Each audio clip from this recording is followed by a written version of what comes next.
81 people have been executed in Alabama. John Lewis Evans III, April 22, 1983, electrocution. Following his release on parole from an Indiana prison in 1976, Evans, alongside fellow inmate Wayne Ritter, embarked on a violent 2-month rampage that stretched across 7 states. According to Evans's own later confession, the pair committed more than 30 armed robberies, 9 kidnappings, and 2 cases of extortion during that period. On January 5, 1977, the duo entered a pawn shop in Mobile, Alabama, owned by Edward Nassar. While Nassar's 2 young daughters were present in the store, Evans and Ritter robbed the place and fatally shot Nassar. After the killing, they fled the scene and managed to evade authorities for 2 months before being apprehended on March 7 by FBI agents in Little Rock, Arkansas. Among the evidence seized were the firearm used to shoot Nassar in the back and another weapon stolen from his pawn shop. Evans' attorney described what he witnessed during the execution. He said that at 8:30 p.m., the initial surge of electricity, measuring 1,900 volts, was sent through Evans' body for a duration of 30 seconds. Sparks and small flames shot from the electrode attached to his left leg, while his entire body jerked violently against the restraint securing him to the electric chair.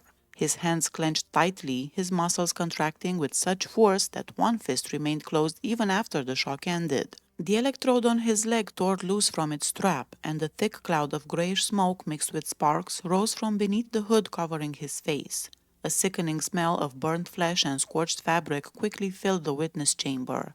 2 physicians stepped forward to examine him and determined that Evans was still alive. The electrode on his left leg was then reattached, and at 8:30 p.m., a second 30-second burst of electricity was applied. The nauseating smell of burning flesh grew even stronger as more smoke arose from both his leg and head. Once again, the doctors checked for signs of life and found that Evans's heart continued to beat. He had not yet died. At this point, the attorney appealed to the prison commissioner, who was on an open phone line with Governor George Wallace, asking that clemency be granted due to the fact that Evans was clearly enduring cruel and unusual punishment. The plea for mercy was denied. At 8:40 p.m., a third electrical charge lasting 30 seconds was administered. Finally, at 8:44 p.m., the attending physicians declared John Evans dead. From the beginning of the first jolt to the official time of death, his execution lasted a total of 24 agonizing minutes. Evans was 33 years old. He had the last dinner of shrimp. His last statement was meant to remain private, but the prison warden accidentally began reading it before the execution. He only said the first sentence and then he stopped. Evans said, "I have no malice for anyone, no hatred for anyone." Arthur Lee Jones, March 21, 1986, electrocution. On January 28, 1982, Jones was found guilty of the murder of Vaughn Thompson, a 21-year-old shoekeeper from Baldwin County. Later that same year, on November 16, 1982, he was also convicted in Mobile for the killing of 71-year-old William Hosea Wayman, a cab driver from Mobile County. For both of these murders, Jones received the death penalty. He became the second prisoner to be executed in Alabama following the reinstatement of the capital punishment in 1976, and notably the first black individual to be put to death by the state in 24 years. At 47 years old, Jones chose not to deliver a final statement. However, he did remark that capital punishment does little more to deter crime than AIDS does to homosexuality. 5 minutes before midnight, inmates on death row began loudly rattling the bars of their cells, a noise that continued until the warden officially confirmed that the execution had been completed. Jones was officially declared dead at 12:15 a.m., just 7 minutes after a 30-second electrical charge was administered. During the execution, his face was concealed by a black veil that extended from the front of a metal skull cap fitted with electrodes, and his feet did not touch the floor as he sat strapped into the electric chair. For his final meal, Jones requested salmon patties, candied yams, coleslaw, chilled peaches, and grape drink. He spent the remaining hours of his life quietly watching TV. Wayne Eugene Ritter, August 28, 1987, electrocution.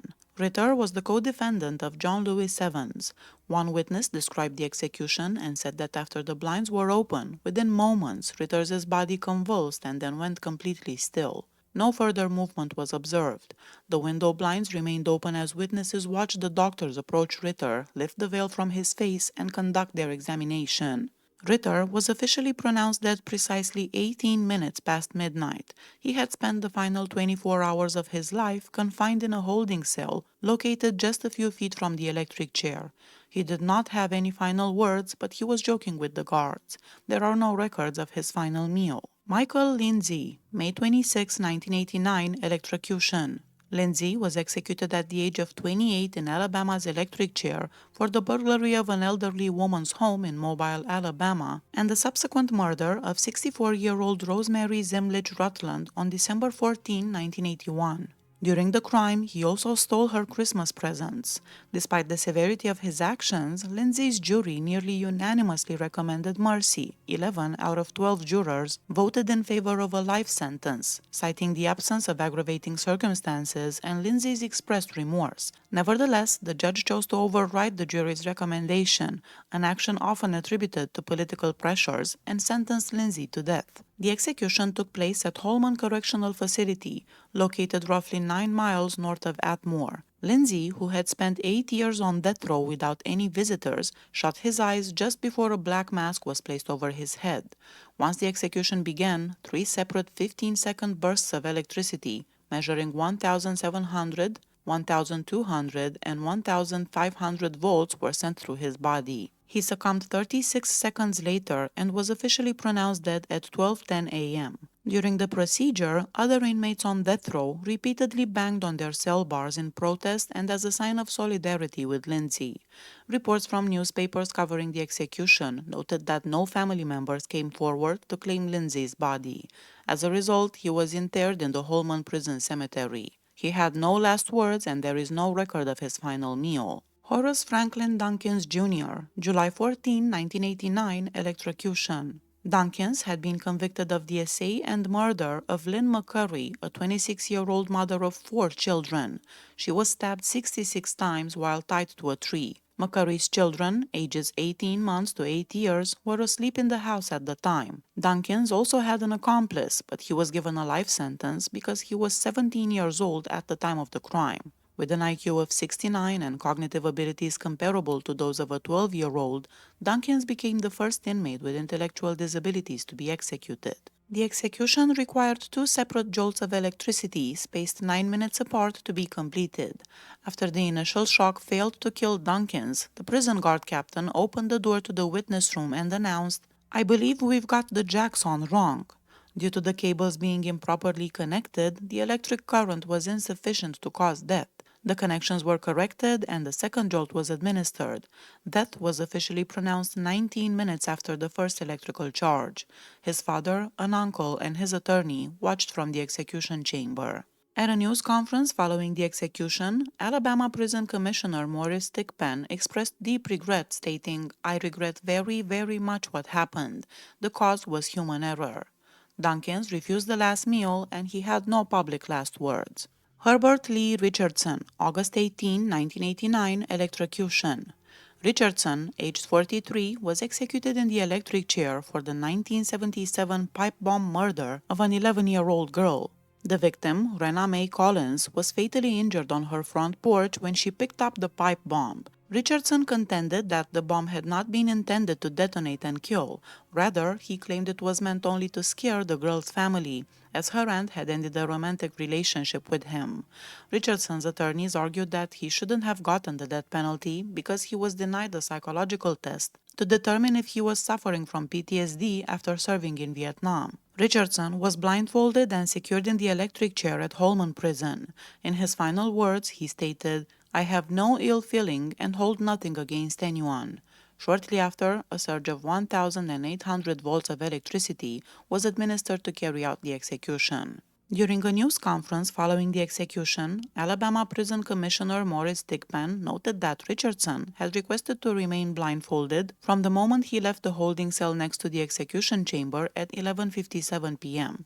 He never saw the execution chamber, Thigpen emphasized. Richardson was visited before his execution by his wife Katie, along with several family members and a minister.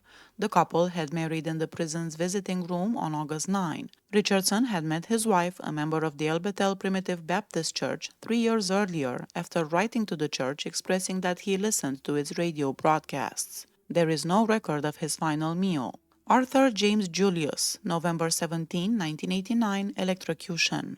Julius, a 43-year-old man from Birmingham, received a death sentence for the 1978 essay and murder of his 29-year-old cousin, Susie Bell Sanders, at her apartment. At the time, he was serving a life sentence for a 1972 murder, but he had been temporarily released on a pass from a prison work release center near Montgomery. During the period, he borrowed a relative's car from 3:30 p.m. to 6:25 p.m., and he assaulted Miss Sanders, inflicting severe physical violence and subjecting her to grotesque sexual abuse before ultimately strangling her to death.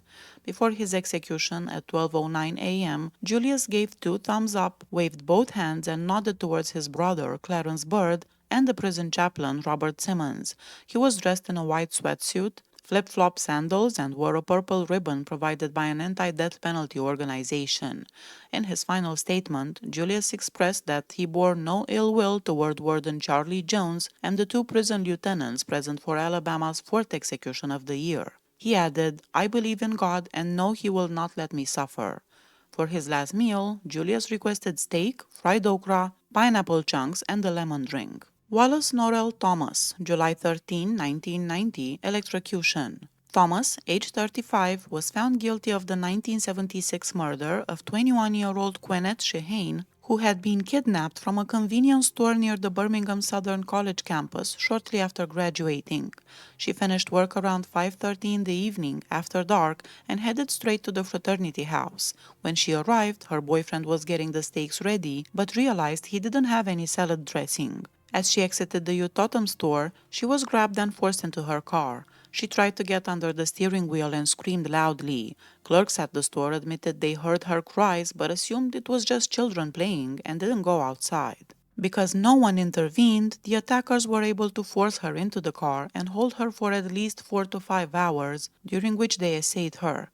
Afterwards, they decided she could not be allowed to live. Wallace Thomas told them that because they had called each other by name during the ordeal, they had no choice but to kill her. During the investigation, one of the two other men charged in connection with the case identified Thomas as the person responsible for the shooting. The co-defendants received life sentences. The day before his execution, Thomas spent time at Holman Prison in southern Alabama, visiting with family members. He gave his TV to a relative and passed along some of his other personal belongings to a fellow inmate. During his time on death row, Thomas had also been active in advocacy work, helping to establish Alabama's branch of Project Hope, an organization opposing the death penalty. Just after midnight, Thomas, dressed in a white prison uniform, adorned with a purple ribbon and a sticker reading, "Execute justice, not people," delivered his final statement. He was then secured in the electric chair, and the single pull of the switch was all it took to carry out the execution. His last words were, "Let my death serve as an instigator that will awaken a nation to fight and adopt the philosophy of the late, great Dr. Martin Luther King Jr., who said injustice anywhere is a threat to justice everywhere." There are no records of his final meal. Larry Gene Heath, March 20, 1992, electrocution. Heath orchestrated the murder of his pregnant wife in August 1981 by hiring two men to carry out the crime. Rebecca Heath was abducted from her Alabama home, and her body was later discovered across the state line in Georgia. Both Alabama and Georgia launched investigations into the case. Heath was first indicted by a Georgia grand jury and pleaded guilty. After that conviction, an Alabama grand jury also indicted him. Heath challenged this on the grounds of the Fifth Amendment's double jeopardy clause, arguing he could not be tried twice for the same crime, but the court rejected his claim. He was subsequently convicted again in Alabama. Before his execution in the electric chair, Heath smiled and prayed. He had eaten breakfast consisting of grits and eggs, but did not request a final dinner. In his final words, he said, "If this is what it takes for there to be healing in their lives, so be it. Father, I ask for forgiveness for my sins." Cornelius Singleton, November 20, 1992, electrocution. Singleton was convicted in 1981 for the brutal assault and murder of Sister Ann Hogan, who had gone to a mobile cemetery to pray on November 12, 1977. He attacked her, stealing her watch and other belongings, beating and strangling her, and then attempted to conceal her body under debris at the site. This is one case in which maybe the jury got it wrong, guys. There was no tangible evidence tying Singleton to the crime scene or directly linking him to Sister Ann Hogan's murder. He had no prior connection to the victim and no discernible motive for the attack. Witnesses described the attacker as a white male with blonde hair, whereas Singleton was an African American man. Despite this discrepancy, no other suspects were investigated. Cornelius Singleton's intellectual functioning was extremely limited, with an IQ estimated between 55 and 65, and he was illiterate. Without realizing it, Singleton waived his right to have an attorney present during questioning. He signed a confession that had been dictated to him, but he did not comprehend what he was admitting to or the consequences of signing it. He had been led to believe he was only confessing to stealing bed sheets. During the interrogation, the prosecutor had Singleton's girlfriend sit on his lap while the confession was dictated. In order to pursue a capital charge, the prosecution needed evidence of another crime. Police conducted an extensive search for a watch reportedly stolen from the victim, but initially came up empty.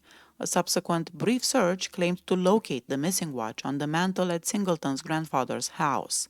His last words were, "Thanks and all to the committee, especially Elder Jimmy Henderson, Apostile Cleveland Smith, Francis Lewis. Keep on going, 'cause I didn't kill no nun. Let Mama know I still love her. Keep that chin up." He refused the last meal. Willie Clisby Jr., April 28, 1995, electrocution. Clisby was handed a death sentence in 1983 for killing Fletcher Handley, a 58-year-old man, with an axe during a robbery. The two had previously worked together at a cemetery.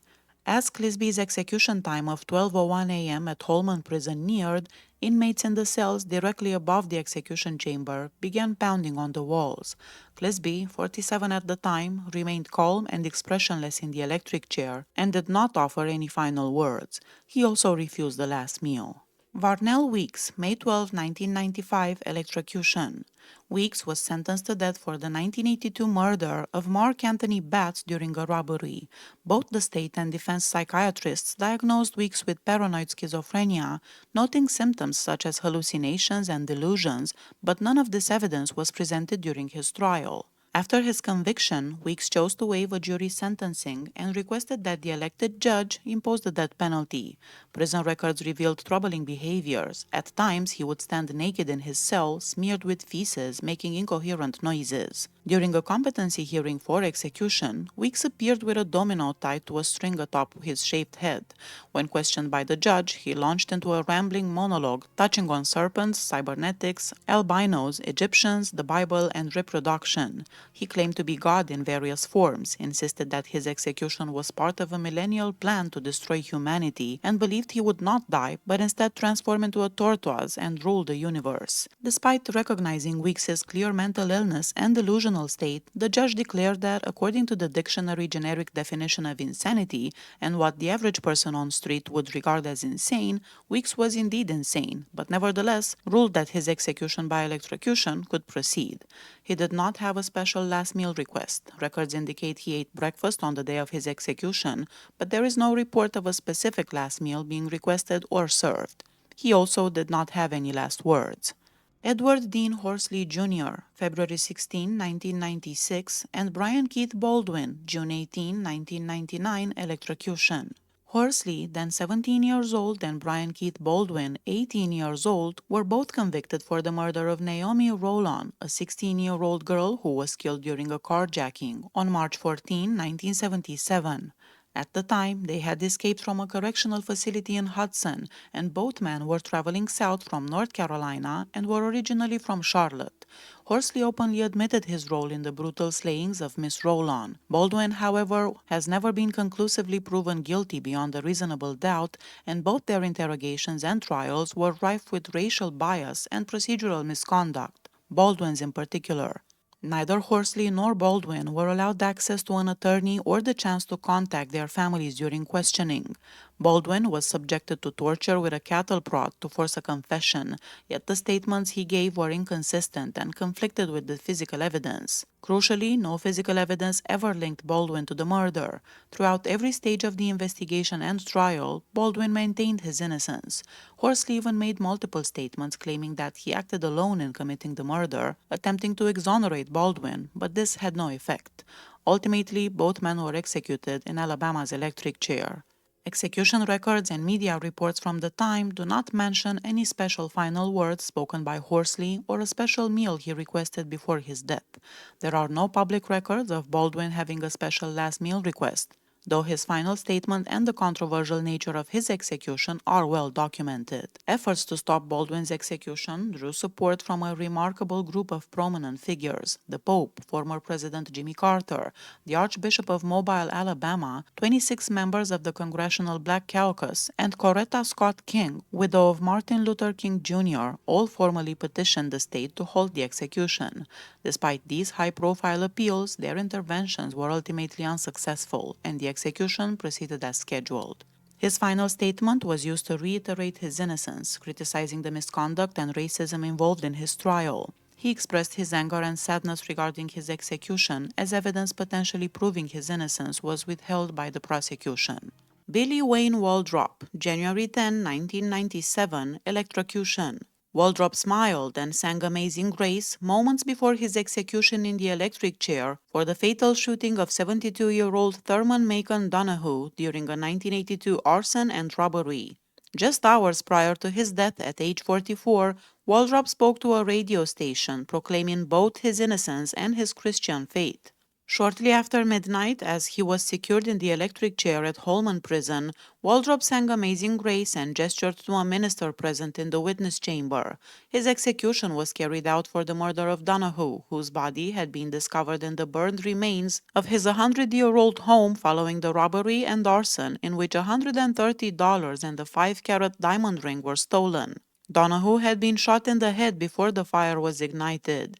In an interview aired on Birmingham's Christian radio station, just hours before his execution, Waldrop stated, "With Christ as my witness, I did not take this man's life. For the last 11 years I have devoted my life to serving Christ." Waldrop consistently maintained his innocence throughout his life. At his 1983 trial, jurors reviewed a sworn statement in which he admitted participating in the robbery and arson alongside William Eugene Singleton and Henry Leslie Mays, but asserted that Singleton was the one who shot Donahue. Singleton served 10 years for conspiracy to burglarize Donahue's home, and he was released on parole in 1994, while Mays passed away before his trial could take place. The murder of Donahue occurred less than 2 years after Waldrop completed a 7.5-year prison sentence for the 1973 torture killings of 2 men in Calhoun County, a case in which he had carved his initials into at least one of the victims' bodies. For his last meal, Waldrop ordered steak, onions and baked potato, salad and chocolate cake. Walter Hill, May 2, 1997, electrocution. In 1952, when he was just 17 years old, Hill brutally killed a man named Sam Atmore in Adamsville, Alabama, striking him to death with a wooden board. He later admitted guilt to a charge of second-degree murder and received a 10-year prison sentence, which he began serving at Atmore State Prison Farm. Shortly before his scheduled transfer, Hill managed to escape from jail, but he was apprehended soon thereafter. 2 years later, in 1954, Hill became part of a mass escape involving 20 inmates during a prison baseball game at Atmore Prison Farm. The prisoners cut through a fence while a tower guard, Henry Sawyers, had fallen asleep. Sawyers admitted to dozing off during his shift and was immediately dismissed from his position, while several other guards faced suspensions. Within a single day, Hill and 16 other inmates were recaptured. However, 3 men initially avoided capture: William Payne serving 3 years for grand larceny, Oscar Underwood serving a 27-year sentence for grand larceny, false pretense, and assault with intent to murder, and James Garfield Spruce, who was serving 31 years for robbery, assault with intent to rob, and burglary. It remains unclear if these 3 were ever eventually found. Hill was released from prison in 1961. Following his release, he joined the Jamaican army, but he was dishonorably discharged after just 9 months of service. In 1962, Hill, along with another man, kidnapped an individual named Arthur Phillips at gunpoint and transported him across state lines into Alabama. They eventually forced Phillips out of the vehicle and drove away. Hill was prosecuted in federal court for interstate transportation of a stolen vehicle and kidnapping, resulting in a 25-year prison sentence. While serving time at the United States Penitentiary in Atlanta, Hill fatally stabbed a fellow inmate, for which he was convicted of voluntary manslaughter and had an additional 5 years added to his sentence. He was paroled in 1975. On January 7, 1977, Hill arrived at the home of Willie Mae Hammock, age 60, her daughter Lois Jean Tatum, 34, and Lois's husband, John Tatum Jr., 36. The household also included Willie's 13-year-old stepdaughter Toni and a 16-year-old adopted son, Robert. Hill asked Willie Mae Hammock for permission to marry Toni, whom he had been dating. When she refused, Willie Mae retreated to a closet in the front bedroom, but Hill followed her and fatally shot her. He then moved to the dining room, shooting John Tatum twice before pursuing Lois through the house and shooting her as well. All three victims suffered gunshot wounds to the back of the head. After the murders, Hill directed Toni, who had witnessed the killings, to gather her clothing and leave with him. The pair located Robert at a friend's house, and Hill forced him to drive them to Georgia. They arrived in Villa Rica, Georgia, but the vehicle broke down, giving Robert an opportunity to escape. He eventually returned to Alabama and discovered the bodies of the victims. Following Robert's escape, Hill and Toni encountered a man named Louis Nunnery while wandering in Decatur, Georgia. The two explained they had troubles with the car, and Nunnery offered them a ride to South Carolina. During the drive, Hill threatened to kill Nunnery if he attempted to intervene. Nunnery drove them through South Carolina and Tennessee until the car finally broke down in North Carolina. Noticing Hill had fallen asleep, Nunnery seized the chance to flee and reported Hill to law enforcement. Hill was quickly apprehended, and police recovered the handgun used in the murders from his pocket. Toni informed authorities that she had accompanied Hill willingly. Hill was put to death via the electric chair at Holman Correctional Facility in 1997. In his final hours, he was accompanied by his wife, Irma Hill, along with two of his nieces. For his last meal, he requested fried chicken and sweet potatoes. He did not offer any final words, though he acknowledged one of his nieces with a nod. No members of the families of his victims were present to witness the execution. Henry Francis Hayes, June 6, 1997, electrocution. Hayes, a member of the Ku Klux Klan in Alabama, was convicted and sentenced to death for the 1981 lynching-style killing of 19-year-old African-American Michael Donald. The murder was orchestrated by KKK leaders, allegedly to demonstrate the organization's power in Alabama. Donald was randomly abducted from a street in Mobile by two men. They proceeded to beat, cut, and strangle him before hanging his body from a tree. Initially, a brief police investigation concluded that Donald's death resulted from a dispute over drugs, a claim that was false as Donald was not involved in drugs. However, mounting public pressure and the involvement of federal prosecutors prompted the FBI to thoroughly investigate the case. Subsequently, Hayes and fellow KKK member James Knowles were arrested, tried, and convicted. Knowles served as the key prosecution witness and received a life sentence for violating Donald's civil rights. Hayes, who faced trial 6 months later, was sentenced to death. Donald's mother, Beulah Mae Donald, with support from the Southern Poverty Law Center, filed a civil lawsuit against the United Klans of America. An all-white jury found the Klan liable for Michael Donald's lynching and awarded $7 million in damages to Mrs. Donald. This judgment forced the Klan to surrender all its assets, including its national headquarters in Tuscaloosa, effectively crippling the organization in Alabama despite its leaders' earlier intentions. Hayes was executed in Alabama's electric chair, known as Yellow Mama, after Governor Fob James declined to commute his sentence. At the time of his execution, Hayes was 42 years old, marking him as the first white person executed for killing a black person in Alabama since 1913. Henry Francis Hayes' last words were a message to his brother, "I love you." In the death chamber, Hayes also had tears in his eyes and offered words of love to the family of his victim, Michael Donald. Hayes made friends with black death row inmates, and in his last years he had renounced his racist beliefs. He refused the final special meal. Stephen Allen Thompson, May 8, 1998, electrocution. Thompson was found guilty of murdering 25-year-old Robin Ballers in Huntsville on May 12, 1984. At the time, Thompson was absent without leave from the Navy. He bound, gagged, beat, essayed, and stabbed Ballers before dragging her approximately 3,000 feet behind the vehicle. The assailant also stole $1 and her engagement ring during the attack. Prosecutors characterized the murder as exceptionally brutal, emphasizing the prolonged suffering and extreme cruelty inflicted on the victim. At the time of her death, Ballers was the mother of a 3-year-old child and engaged to Mary, a longtime friend of Thompson.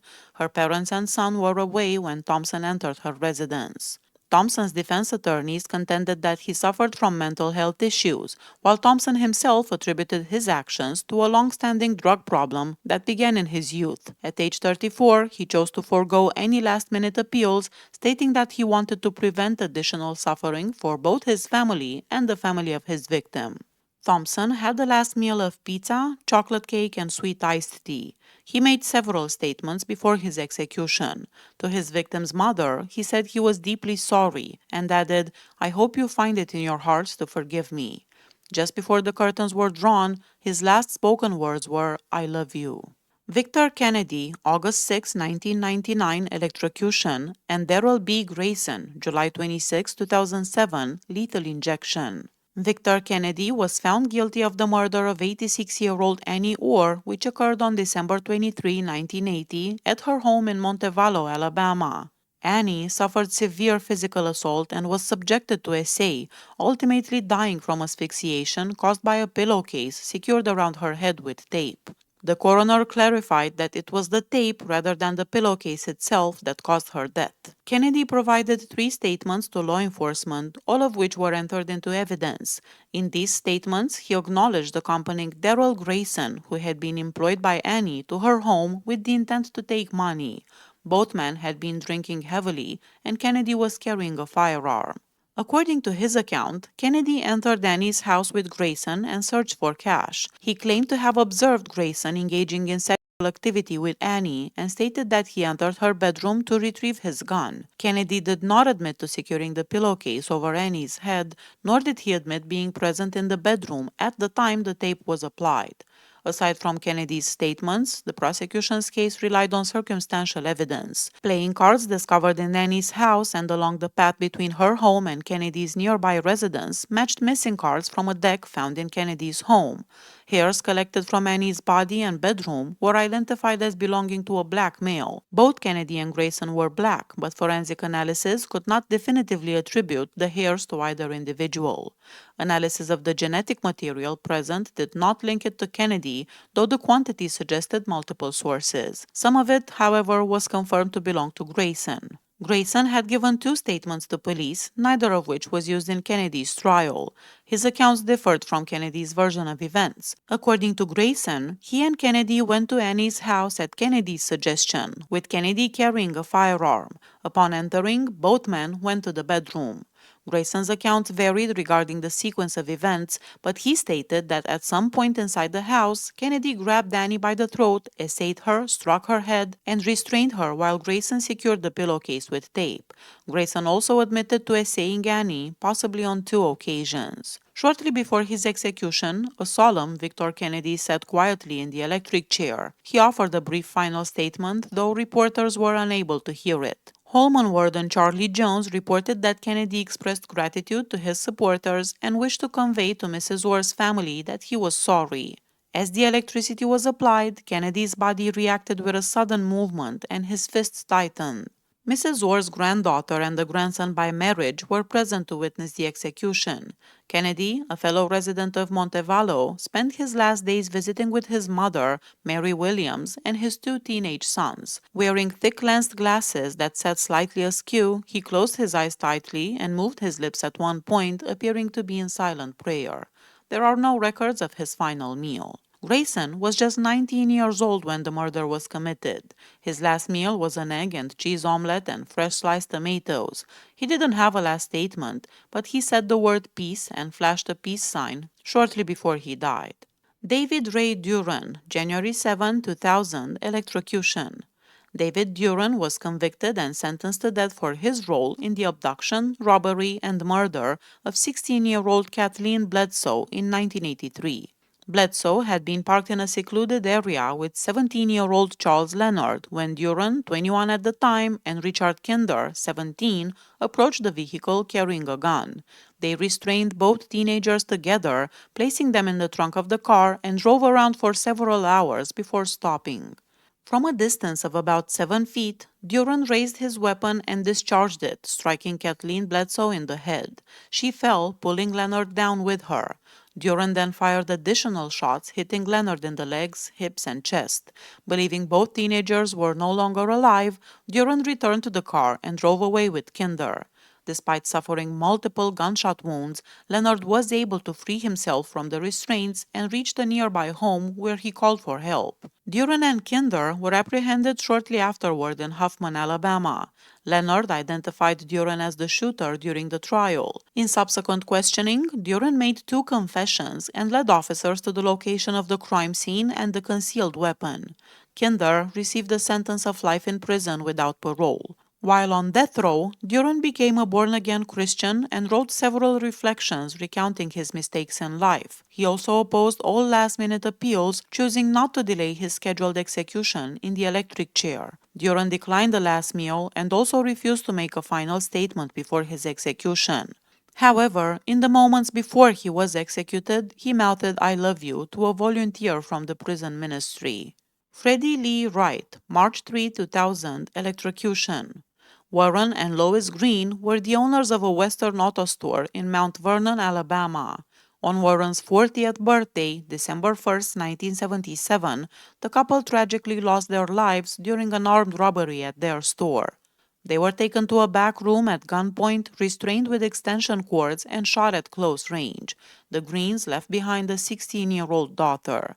Freddie Lee Wright was later found guilty of both the robbery and the deaths of Warren and Lois Green in 1979 and was sentenced to execution in Alabama's electric chair. At the time of the crime, Wright and 3 accomplices, Roger McQueen, Percy Craig, and Reginald Tinsley, were originally en route to another store to commit a robbery, but they stopped in Mount Vernon to purchase tape for a torn car seat and decided to target the Green store instead. All 3 accomplices testified that Wright fired the fatal shots.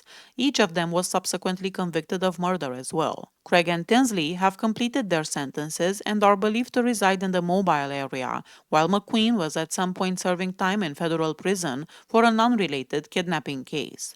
Wright's initial trial ended in a hung jury.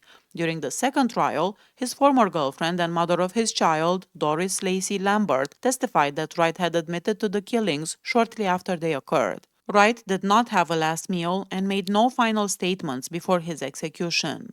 Robert Lee Tarver Jr., April 14, 2000, electrocution. Tarver was convicted and sentenced to death for the 1984 robbery and killing of Hugh Kite, the owner of Kite's grocery and bait store in Cottonton, Alabama.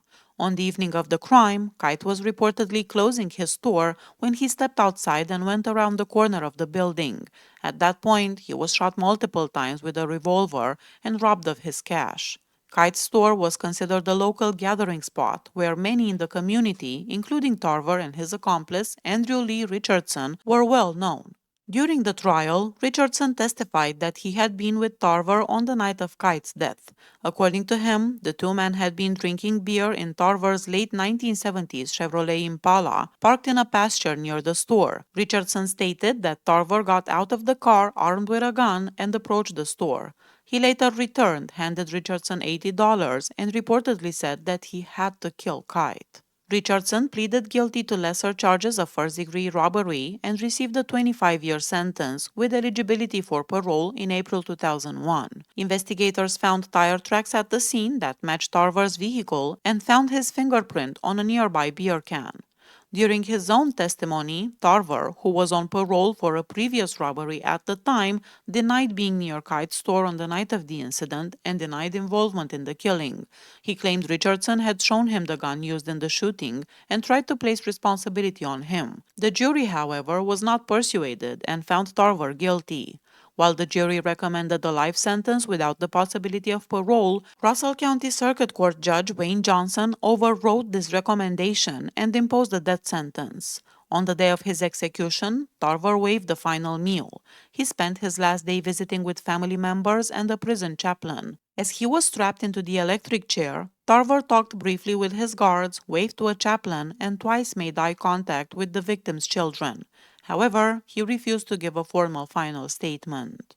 Pernell LaShaw Ford, June 2, 2000, electrocution. On the evening of December 2, 1983, around 7:15 p.m., the bodies of 74-year-old Willie Griffith and her 42-year-old daughter, Linda Gale Griffith, were discovered in their home in Jacksonville, Calhoun County, Alabama. Both had sustained multiple injuries to the head, neck, and torso, and the scene indicated that a physical struggle had taken place. Several personal items and the vehicle belonging to the victims were missing. The following day, the suspect, Ford, was stopped in Springfield, Illinois for speeding while driving the Griffiths' car. He was wearing blood-stained clothing and he was in possession of various items belonging to the victims. Upon arrest, Ford gave a full confession, stating that he had entered the home intending to commit a burglary. He explained that when he was discovered, Linda Gale Griffith attempted to prevent his escape, leading to her being harmed. He also indicated that Willie Griffith resisted, and in the course of the encounter, she was fatally injured. Afterward, Ford took several items of personal property and fled in the victim's vehicle. Willie Griffith had been retired from the Jacksonville City school system, where she worked for many years as an elementary school dietitian. Her daughter, Gail Griffith, had served as a secretary to German rocket scientist Werner von Braun. Both women were active in local sports and enjoyed following Jacksonville State University and nearby high school football and basketball teams. During his trial, Ford displayed unusual behavior, wearing a bedsheet during the penalty phase and expressing a wish for the victims' bodies to be brought into the courtroom because he believed God could resurrect them. Prosecutors suggested that some of his conduct reflected mental illness and may have been intended to avoid the death penalty. In 1997, Ford chose to forego appeals and dismissed his attorneys to expedite the execution process. His last meal consisted of barbecue ribs, ham, English peas, turnip greens, potato salad, cornbread, and cheesecake. In his final statement to Warden Charlie Jones, Ford apologized to the family of his victims, the Griffiths, for the pain he had caused. He also asked the warden to tell them to be safe. As he awaited his execution, Ford also recited the 23rd Psalm and other biblical passages. Linda Lyon Block, May 10, 2002, electrocution. George Everett Sibley Jr., August 4, 2005, lethal injection. Linda Lyon Block was born on February 8, 1948, in Orlando, Florida. By 1993, she had become involved in anti-government extremism and was on the run from Florida authorities after failing to appear for sentencing on an assault charge against her ex-husband, Carl Block. On October 4, 1993, while in Opelika, Alabama, Block and her common-law husband, George Sibley, were approached by Sergeant Roger Lamar Motley Jr. during a routine check of their vehicle. An altercation ensued, during which Sibley opened fire on Motley, and Block subsequently shot him in the chest, leading to his death. The couple claimed they acted in self-defense, but both were convicted of capital murder. During the trial, Block and Sibley represented themselves, rejecting court-appointed counsel and asserting that Alabama had no jurisdiction over them. They contended that they had renounced their U.S. citizenship and were no subject to U.S. law. Despite these claims, the jury convicted Block of capital murder, and she was sentenced to death on December 21, 1994. Block was executed by electrocution at Holman Correctional Facility in Atmore, Alabama on May 10, 2002. She was the first woman to be executed in Alabama in over 40 years. Reports indicate that she remained calm before her execution. She refused the final meal and she did not offer a last statement. Block's execution attracted national attention due to her gender, as women are rarely sentenced to death and executed in the U.S. Her case is often cited in discussions of capital punishment, particularly regarding the application of the death penalty to female offenders. She was the last woman executed in the electric chair. Sibley filed a handwritten petition asking the Alabama Supreme Court to block his execution, claiming that Block had fired the shot that killed Motley. He was executed 3 years later, on August 4, 2005, by lethal injection. Sibley declined the traditional last meal. He had not eaten for days leading up to his execution. His final statement was a defiant one, expressing his anti-government extremist beliefs. "Everyone who is doing this to me is guilty of a murder. My sister and my niece, I want to express my love and gratitude to my Lord and Savior, Jesus Christ." Anthony Keith Johnson, December 12, 2002, lethal injection. Johnson was found guilty of capital murder in connection with a robbery at the home of jewelry dealer Kenneth Cantrell in Hartselle, during which a gunfight occurred that resulted in Cantrell's death. The primary piece of evidence used against Johnson was a bullet extracted from his back 2 days after the incident, which forensic analysis indicated closely matched the firearm Cantrell had used in self-defense. Johnson's role in the crime was as a lookout, and he did not discharge the weapon that ultimately killed Cantrell. Despite this, he remains the only individual to have been formally charged and convicted in relation to the crime. He was the first inmate to die by lethal injection in Alabama. The state had formally switched its primary execution method from the electric chair to lethal injection in July 2002. Johnson's execution was controversial because he was not the triggerman, and investigators argued that his testimony could have been used to bring the actual killer to justice. For his final meal, he requested a sandwich from a Holman prison vending machine. His last words were, "I'd just like to say to my friends I love them, but they all know that I love them." Michael Eugene Thompson, March 13, 2003, lethal injection. Maisie Carlene Gray, a 57-year-old employee who had been working at a convenience store in Atala for only about 3 weeks, was alone on duty on December 10, 1984, when Thompson entered the store armed with a .22 caliber pistol. He ordered her to hand over the cash from the register and then forced her at gunpoint into the trunk of his car. After driving for a while, Thompson arrived at a rural well where he compelled Gray to climb inside before discharging his weapon several times into the well until his ammunition was depleted. He then left the scene, went to his girlfriend Shirley Franklin's home to obtain additional bullets, and returned to the well with her. Franklin reportedly held a homemade torch to illuminate the area, while Thompson fired several more rounds into the well to ensure Gray would not survive.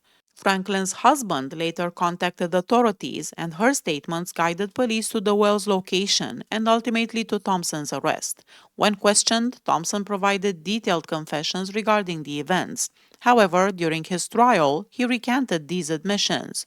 He alleged that law enforcement officers had coerced him into confessing and claiming instead that Franklin had been the one responsible for the store clerk's death. Thompson was executed by lethal injection, with the procedure officially declared complete at 7 p.m., about an hour later than initially planned. According to a prison spokesperson, Brian Corbett, the delay occurred because medical staff had difficulty locating a suitable vein for the IV line, and the process did not begin until 6:37 p.m. Thompson chose not to give a formal final statement, but looked toward a close friend, Mary Ann Gardner, and silently mouthed the words, "I love you." For his last meal, Thompson requested fried catfish, potato logs, coleslaw, hush puppies, a salad, and water. Gary Leon Brown, April 24, 2003, lethal injection. Brown was executed by lethal injection for his involvement in the 1986 killing of Jack David McGraw, a Korean War veteran who was attacked and stabbed 78 times, nearly to the point of decapitation. Two other men, James Lynn Bynum of Trussville and Archie Bankhead of Birmingham, were also convicted for their roles in the murder. Bynum was released on parole in 1997, while Bankhead remains in prison, serving a life sentence without the possibility of parole. Bankhead's initial death sentence was overturned on appeal, and during his retrial, he testified that he had found the Lord. Authorities described him as the leader of the group, alleging that he used a butcher knife to cut McGraw's throat. Prosecutors stated that the attack had been premeditated by the man who had previously visited McGraw's home to drink and engaged in paid sexual acts. On Memorial Day, the three returned to McGraw's trailer, planning to spend the evening drinking with him until he passed out, at which point they intended to rob him. However, McGraw declined, explaining that he had to work the next morning and couldn't stay up drinking. At that point, prosecutors said the man ambushed him outside his trailer and then dragged him back inside. Brown was said to have struck the first blows, repeatedly stabbing McGraw with a pocket knife, while Bankhead stood over him wielding a skillet. McGraw suffered 59 stab wounds to his back, 16 slashes to his throat and neck, and 3 additional stab wounds to his face. After killing him, the three men took several household appliances and $67 in cash from the trailer before leaving the scene. McGraw's body was discovered later by neighborhood children. Brown requested no last meal, eating only an ice cream sandwich from a vending machine. He made no final statement, but appeared to mouth the words "Go with God and forgive them" to his wife Elizabeth Ann Brown. Thomas Jerry Fortenberry, August 7, 2003, lethal injection. 19 years after the brutal killing of 4 people during a service station robbery near Atala, Thomas Fortenberry was executed for his crimes. The victims, 3 men and 1 woman, were all shot during the course of the robbery at the gas station.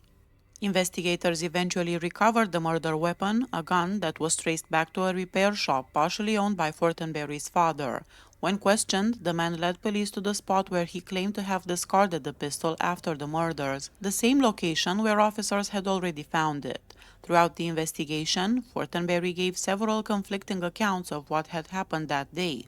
In one version, he admitted to police that he had a gambling problem and needed money, which led him to rob station attendant Nelson at gunpoint. During that robbery, guests reportedly tried to reason with him and convince him to drop the weapon, just as Nancy and Payne arrived at the station.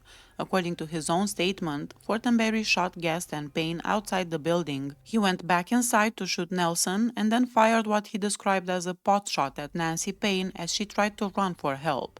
Later, however, he changed his story again, insisting that while he had been present at the scene, it was another man who had actually committed the killings. Fortenberry requested shrimp for his last meal, but it wasn't available in the prison kitchen. Instead, he ate snacks from the vending machines in the visitation area.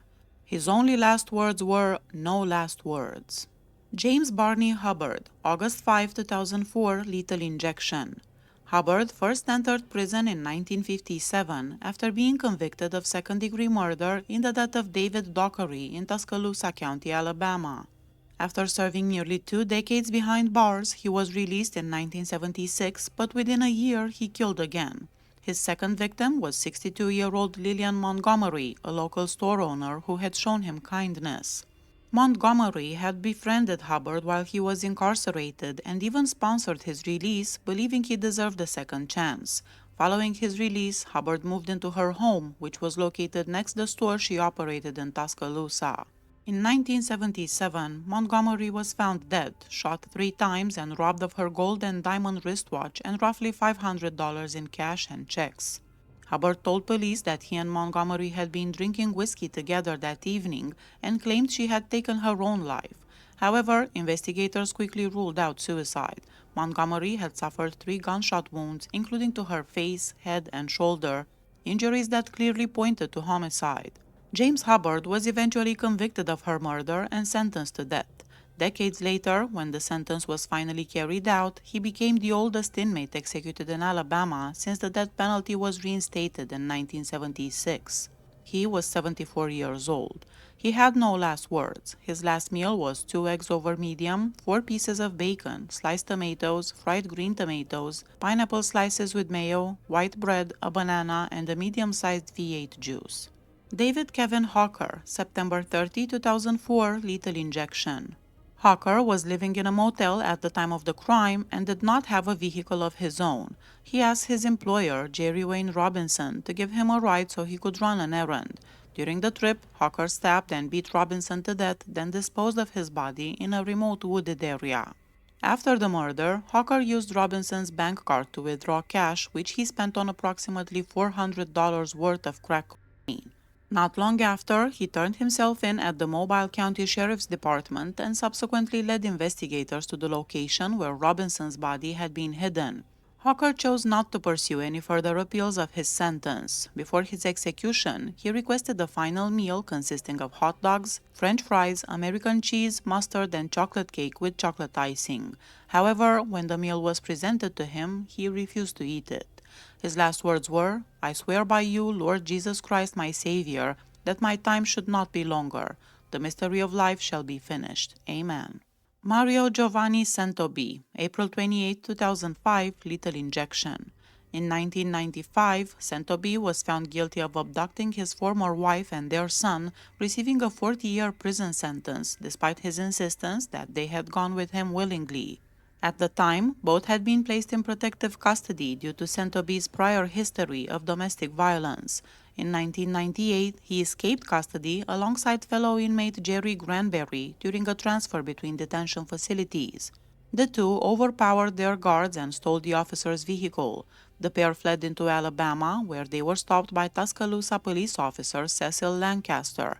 From the passenger seat of the stolen car, Santobi fired at Lancaster, injuring him. The following day, they were again pulled over during a traffic stop in Moody, Alabama by Officer Keith Turner. While interacting with Turner, Santobi appeared to reach for his driver's license, but instead drew the stolen handgun and fired 3 shots. One struck Turner's bulletproof vest, another hit his hip, and the final shot struck the back of his head. Granberry was quickly apprehended, but Santobi managed to flee, eventually returning to his ex-wife's residence before being recaptured. While awaiting trial, Santobi managed a second escape with the assistance of a prison guard, Donna Hawkins, whom he had manipulated. He was captured 2 weeks later in Georgia. Hawkins received an 18-month prison sentence for facilitating his escape. Granberry admitted guilt for his role in the offenses, and in July 2000, he was sentenced to 3 consecutive life sentences. Santobi did not make a request for a last meal, but prison officials say he ate chili, rice, okra, and corn tomato soup, cornbread, gingerbread cake, and fruit punch for lunch, pizza and Philly cheesesteak sandwiches, and 3 sodas from prison vending machines for a snack, barbecue chicken, egg nuggets with butter, turnip greens, candied sweet potatoes, and a strawberry soda for dinner. He did not have a final statement. Jerry Paul Henderson, June 2, 2005, lethal injection. On New Year's Eve, Henderson and his wife hosted a party at their home. During the festivities, Henderson slipped out through a bedroom window and went to the residence of his wife's sister. There, he lured her husband outside and fatally shot him with a shotgun. He then returned to the party, establishing a seemingly airtight alibi. 3 years later, Henderson's wife revealed to authorities that her sister, Judy Haney, had paid Henderson $3,000 to carry out the killing of Jerry Haney. Following his arrest, Henderson admitted his involvement in the murder-for-hire scheme. Both he and Judy Haney were convicted and initially sentenced to death. In 1997, Judy Haney's sentence was reduced to life imprisonment. For his last meal, Henderson ate the same thing all of the prisoners were served: fish, coleslaw, baked beans, and French fries. His last words were, "I just want to say that I am very sorry for the pain that I have caused. I pray the family of Jerry Haney can find it in their heart one day to forgive the pain I have caused them. I pray they find peace and love in the Lord Jesus Christ as I have, because that's the true peace. I thank the Lord Jesus Christ that I am fixing to see him face to face." John Peoples, September 22, 2005, lethal injection. On July 6, 1983, the Franklin family, Paul and Judy Franklin, and their 10-year-old son, also named Paul, were killed. The tragedy began when Paul Franklin refused to sell his 1968 Corvette to Peoples and his cousin, Timothy Gooden. Franklin was killed in his home, and his body was left in nearby woods, where his wife and son were later taken and murdered. Autopsy results indicated that both Judy Franklin and her son had been beaten to death with a rifle. The father's body had decomposed too much to determine the exact cause of death. Before she and her son were abducted, Judy Franklin had written Peoples' name on the top of a clothes hamper using an eyebrow pencil. Peoples was apprehended 5 days later while driving the Corvette. He confessed to the killings and led authorities to the victims' bodies. Timothy Gooden admitted to capital murder, testified against Peoples, and received a life sentence without the possibility of parole. Peoples declined the final special meal. His last words were, "I hope I've handled everything since I've been here with dignity." Larry Eugene Hutcherson, October 26, 2006, lethal injection. During his 1996 retrial, Hutcherson admitted that he had broken into the home of 89-year-old Irma Thelma Gray after taking Valium and consuming whiskey. When Gray returned home while he was searching the house, Hutcherson grabbed a kitchen knife and killed her. The autopsy later confirmed that Gray had suffered severe beatings and a throat wound so deep it nearly resulted in decapitation. Hutcherson left behind his driver's license and other identifying evidence at the scene. The following day, he returned to the residence to steal additional items, including an air conditioner and a microwave. According to his own confession, he sold some of the stolen items and gave others away. After Hutcherson's first conviction was overturned, he pled guilty to capital murder in 1996. A jury in Mobile County recommended the death penalty with an 11-to-1 vote, which the judge upheld. Hutcherson expressed gratitude to the judge for the sentence, and his conviction became final on June 19, 1999. Hutcherson had a breakfast of grits and eggs, but made no request for a final meal. He said he would eat from a vending machine with family members. His last words were, "I'm so very sorry for hurting you like this. It's been a long time coming. If I could go back in time and change things, I most certainly would. I hope this gives you closure and someday find forgiveness for me." Aaron Lee Jones, May 3, 2007, lethal injection. Jones and Arthur Lee Giles were found guilty for the violent attack that occurred on November 10, 1978, in which Willeen and Carl Nelson were killed by gunfire and stabbing in the early hours before dawn. 3 of the Nelson children, aged 10, 13, and 21, sustained serious injuries but survived the ordeal. Their 85-year-old grandmother also survived the attack. Giles had previously worked for Carl Nelson harvesting vegetables. Following an evening of heavy drinking, he accompanied Jones to the Nelson home with the intention of committing a robbery. Tony Nelson, the oldest child at 21, testified that he was awakened shortly after 3 a.m. when Giles switched on the light in the bedroom he shared with his 10-year-old brother Charlie. Carl Nelson confronted Giles and demanded that he leave. Minutes later, Tony discovered Giles at the back door of the house where Giles shot him twice. Jones and Giles proceeded through the home, using both firearms and knives against the family. When Tony, despite his injuries, managed to reach his parents' bedroom, he found Charlie and his 13-year-old sister Brenda at the foot of the bed, both stabbed, shot, and covered in blood, but still alive. Jones and Giles were tried in separate proceedings, and both were ultimately sentenced to death. In 2020, after 30 years on death row, Arthur Lee Giles died on death row from pneumonia at 61 years old. Jones was executed by lethal injection. He had no final words. His last meal was black-eyed peas, pepper steak, and an orange-flavored drink. Earlier in the day, he had a cheeseburger and a Pepsi from a prison vending machine. Luther Jerome Williams, August 23, 2007, lethal injection. John Robert Kirk was traveling home from work in his red 1984 Chevrolet pickup truck with a camper when he stopped near the West Blockton exit on Interstate 59 due to mechanical issues. At that time, Williams, along with 2 accomplices, was driving south on the same highway in a vehicle that had been stolen the previous day. The 3 men stopped and confronted Kirk, ultimately forcing him into a nearby wooded area. There, Williams shot Kirk once in the left side of the head with a .22 caliber pistol that had been kept in the trunk of the stolen vehicle. Kirk's body was left at the scene while his money and truck were taken. Later that morning, witnesses identified Williams as the driver of a red camper truck parked at the Smithfield housing project. The firearm used in the shooting was later recovered from Williams's girlfriend's residence, where he was arrested. Kirk had served as a veteran during World War II and participated in the Omaha beach landing.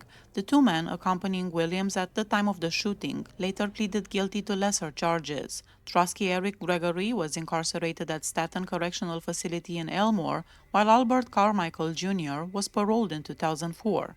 Williams had the last meal of hot dogs, a garden salad with French dressing, and orange juice. His last words were, They told the other two guys to put it on me. I think it's wrong. I swear to God I did not kill him." After blaming prosecutors and law enforcement, he called out his original defense lawyer. "You provided no defense. I didn't have no defense, and that's why I'm here." Williams went on to say he was never going to give up the other two men. "My name is Luther Jerome Williams. I ain't no black little rat," he said. James Harvey Callahan, January 15, 2009, lethal injection. Becky Howell, a 26-year-old student at Jacksonville State University, went missing on the night of February 3, 1982. Around 11 p.m., she met her fiancé, Murray Knight, at the club where he was performing with his band. After spending some time together, Becky crossed the street to do her laundry. She was expected to return to the club, but by 1:30 a.m., when Knight's band finished playing, she had not come back. Concerned, Knight went to the laundromat and found her car, school books, laundry, and jacket, but there was no sign of Becky. He immediately contacted the police. 2 weeks later, her body was discovered in a creek. She had died from asphyxiation, with her hands bound, her belt fastened incorrectly, and without pantyhose, socks, or shoes. A swab revealed the presence of genetic material. A nearby witness reported seeing a green Ford pickup that night and had recorded its license plate after observing a woman running from the vehicle. The car was traced to James Callahan, who gave multiple conflicting statements to the police, admitting to involvement in everything except the actual killing. At the time, Callahan was on probation for assault with intent to murder. His last meal was 2 corn dogs, French fries, and a Coke. In his final moments, Callahan waved his left hand towards his son, Kevin Callahan, who was seated in a witness room, and asked him to take care of his grandchildren and great-grandchildren. "I love you. That's all I have to say." Callahan never looked toward the victim's family members who were seated in a separate viewing room, but told his son, "I have a lot of remorse that I can't be here for you." Danny Joe Bradley, February 12, 2009, lethal injection. 12-year-old Rhonda Harden and her younger brother Baba were staying with their stepfather, Danny Joe Bradley, while their mother, Judy Bradley, was in the hospital for over a week. Around 8 p.m., Rhonda was watching TV on the couch with Baba and Bradley. She asked Baba to wake her if she fell asleep so she could move to the bedroom. Later, when Baba went to bed, Bradley told him not to wake Rhonda and to sleep in the room usually used by him and his wife instead of his own bedroom. Bradley later said he fell asleep and upon waking noticed that Rhonda was missing. The next day, Rhonda's body was found in the woods near Bradley's apartment. Investigators determined she had been essayed, sodomized, and strangled to death. Bradley went to his in-laws and then to a neighbor before reporting her missing at the hospital. However, a police officer later saw him near the area where the body was discovered. Baba testified that Bradley had sometimes rendered the children unconscious by squeezing their necks. Fiber evidence from Bradley's home and vehicle matched fibers from Rhonda's clothing and bedding, linking him to the scene. Bradley had no final meal request. He had 2 fried egg sandwiches for breakfast and a snack during the day. He refused to make a final statement. Jimmy Lee Dill, April 16, 2009, lethal injection. Leon Shaw was serving a sentence at a federal work release facility in Birmingham for a drug conviction. During a drug-related incident in a car, Shaw was shot in the back of the head with a .22 caliber handgun by Dill. He remained unconscious from the injury and passed away 9 months later. Dill's last meal was fried chicken, fried okra, a biscuit, and a root beer. His last words were, "I just hope God's will be done and everybody finds the peace they need. I'm good." Willie McNair, May 14, 2009, lethal injection. McNair, accompanied by another man, went to the residence of Ella Foy Riley, an elderly widow who lived alone and occasionally hired McNair for yard work. When Riley answered the door, McNair first asked if he could borrow $20, but she told him she had no money to lend. He then requested a glass of water. Ella allowed him to enter the house, and as she turned around, McNair suddenly grabbed her by the neck and stabbed her in the throat. During the attack, the knife blade broke inside her neck. At that point, McNair's accomplice went to the kitchen, retrieved another knife, and McNair used it to stab Riley again in the neck. He then strangled her for several minutes, causing her to bleed to death. The following morning, when an officer came to McNair's residence, he confessed to killing Ella Riley. He later led authorities to the location where he had disposed of her purse. McNair was initially convicted of murder and sentenced to death. On direct appeal, however, the sentence was vacated and a new hearing was ordered. During the second trial, the jury recommended a sentence of life without parole by an 8-4 vote. Despite this recommendation, the court rejected it and once again sentenced McNair to death. His accomplice, Olin Grimsley, received a life sentence for first-degree robbery based on his role in the attack. McNair refused the last meal and he had no final words. Jack Harrison Trawick, June 11, 2009, lethal injection. Trawick was convicted for the abduction and murder of 21-year-old Stephanie Alexis Gatch on October 9, 1992. He followed her from a local shopping mall to her apartment complex in Birmingham, where he abducted her from the parking lot. Trawick took Stephanie to a secluded location and killed her. Her body was discovered the following day, October 10, 1992. On October 26, 1996, the Jefferson County Sheriff's Department, investigating several attempted abductions of women, questioned Trawick as a suspect in those cases. During a second interview, police asked if he had any involvement in Stephanie's murder. In a third interview on October 29, Trawick indicated he had knowledge about the crime, and later that day, in a fourth interview, he confessed. He was then arrested and formally charged by a grand jury with capital murder committed during a first-degree kidnapping. In his arraignment, Trawick pleaded not guilty and not guilty by reason of mental disease or defect. Following a trial, the jury found him guilty of capital murder and by a 10-2 vote recommended the death penalty. The trial court sentenced him to death in line with the jury's recommendation. In 1995, Trawick had also been convicted of the murder of 27-year-old Eileen Pruitt, for which a jury sentenced him to life in prison. Trawick additionally confessed to the 1972 murder of Betty Jo Richards and admitted to killing several other women, with his total suspected victim count estimated between 5 and 14. Before his execution, he requested a last meal of fried chicken, French fries, onion soup, and a roll. Stephanie's sister Heather and Eileen Pruitt's sister Donna Middlebrooks were present to witness Trawick's execution.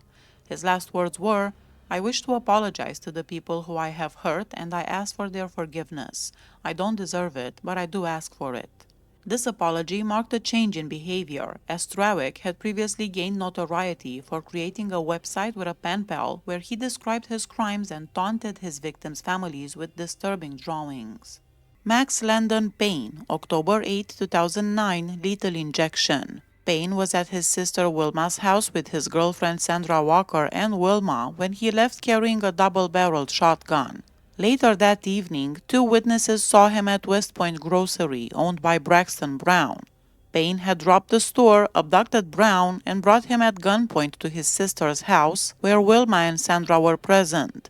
Sandra testified that Brown appeared frightened and nervous, while Payne, holding a gun, demanded that Brown give Wilma money. Wilma suggested that Payne either leave Brown with her or return him to the store, hoping he might forget about the situation, but Payne refused, saying, "No, I'm going to do this." He then forced Brown into a car, drove to a nearby bridge, and shot him twice in the face with the shotgun, before dumping him into Crooked Creek.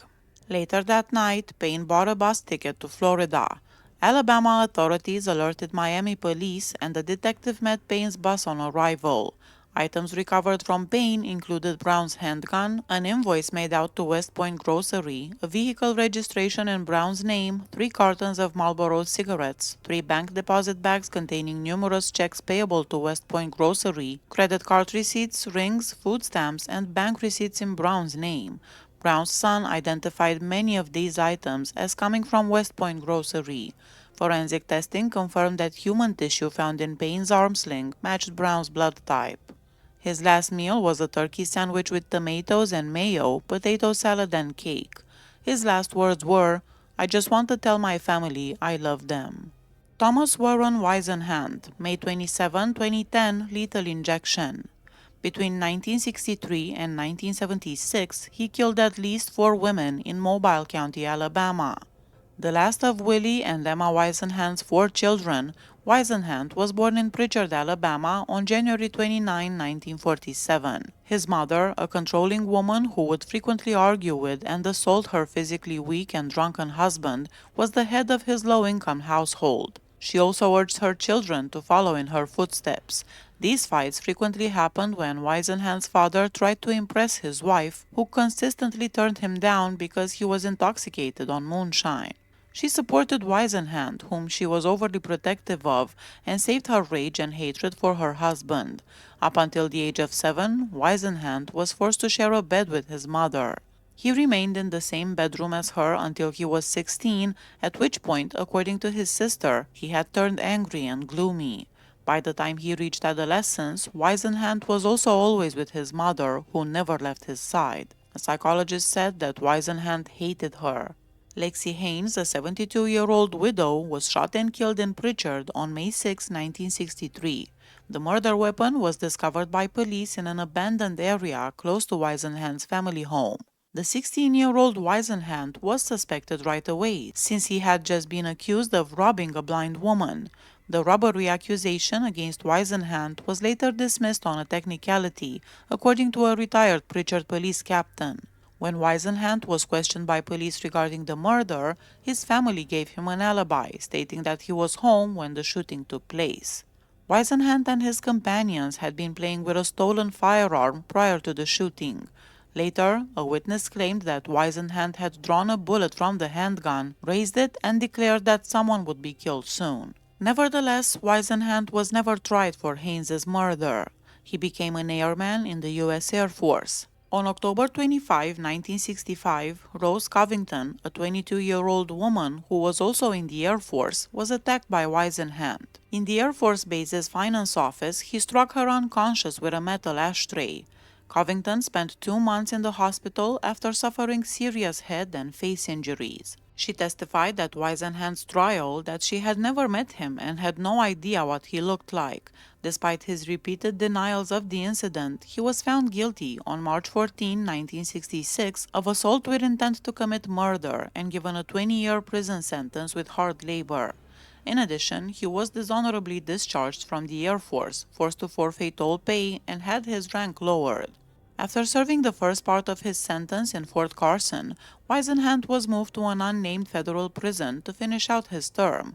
He was given release on November 28, 1973, after his sentence was lowered to 10 years in 1970. Patricia Hitt, a 28-year-old mother of 2 who worked in a convenience store in Mobile County, Alabama, was attacked by Weisenhand on November 21, 1975.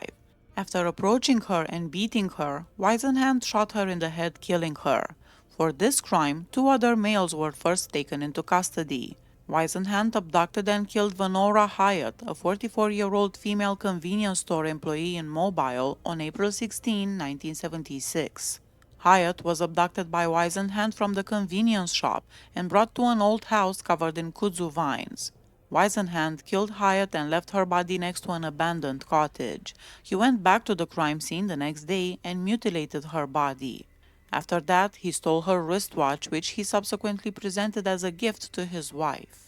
23-year-old Cheryl Lynn Payton, a convenience store clerk, was kidnapped by Weisenhand on October 16, 1976. She was taken at gunpoint by the man, who then drove her to a secluded forested area where he essayed her in the front seat of his pickup truck. He then shot her in the head, killing her. Before running away, he carried her body into the neighboring woods. Weisenhand returned to the scene of the crime on October 17 and mutilated her body as well. He slashed her abdomen and severed a significant portion of her breast. Nevertheless, he was apprehended by police following a pursuit after being seen close to the crime site. He confessed to all of his crimes in detail when being questioned. In addition to confessing to killing Payton and deforming her body, he also acknowledged killing Hitt and Hyatt in the preceding months. He then acknowledged killing Haynes while he was a teenager. In addition, he admitted to assaulting Covington and assaulting his wife as well as 2 other women, but he did say that Payton was the only person that he had essayed. Weisenhand's murder attracted notice and media coverage. His trial was therefore relocated to Birmingham. The trial for Payton's murder started on August 1, 1977. Weisenhand entered a not guilty plea by reason of insanity. The jury convicted him of capital murder on August 9. He was given a death sentence on September 7. 26-year-old Kenneth Lynn Curry, the son of Verona Hyatt, abducted and robbed a cab driver in September 1977.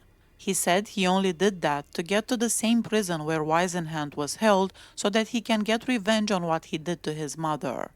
After more than 30 years of evading execution because of successful appeals and prosecution negligence, Whisenhand was finally set to be executed on May 27, 2010 by lethal injection. He had coffee, chocolate pudding, orange drink, American cheese, French fries, and chicken leg quarters for his last meal. He refused to say any last words. John Forrest Parker, June 10, 2010, lethal injection. Kenneth Eugene Smith, January 25, 2024, nitrogen hypoxia. Charles Sennett, a minister struggling financially and unhappy in his marriage to his recently insured wife, Elizabeth Dorleen Sennett, arranged for her murder. He paid one of his tenants, Billy Gray Williams, $3,000 to carry out the crime. Williams then enlisted John Parker and Kenneth Eugene Smith, paying each $1,000 to commit the killing, and gave Parker $100 to purchase a weapon. Parker drove to the Sennett's home while Smith, seated in the passenger seat, sharpened Parker's survival knife. Once at the house, Parker told Dorleen that her husband had authorized them to inspect the property as a potential hunting site. After she agreed, the two men went into a nearby wooded area. Later, they returned to the home and obtained permission to use the bathroom. While inside, Parker put cotton socks on his hands. He then attacked Dorleen, striking her while Smith joined in. They used a galvanized pipe and a knife to assault her as she pleaded for her life. To make the attack appear to be a burglary, they broke the glass in the medicine cabinet and took a stereo and VCR. Parker and Smith were convicted of capital murder.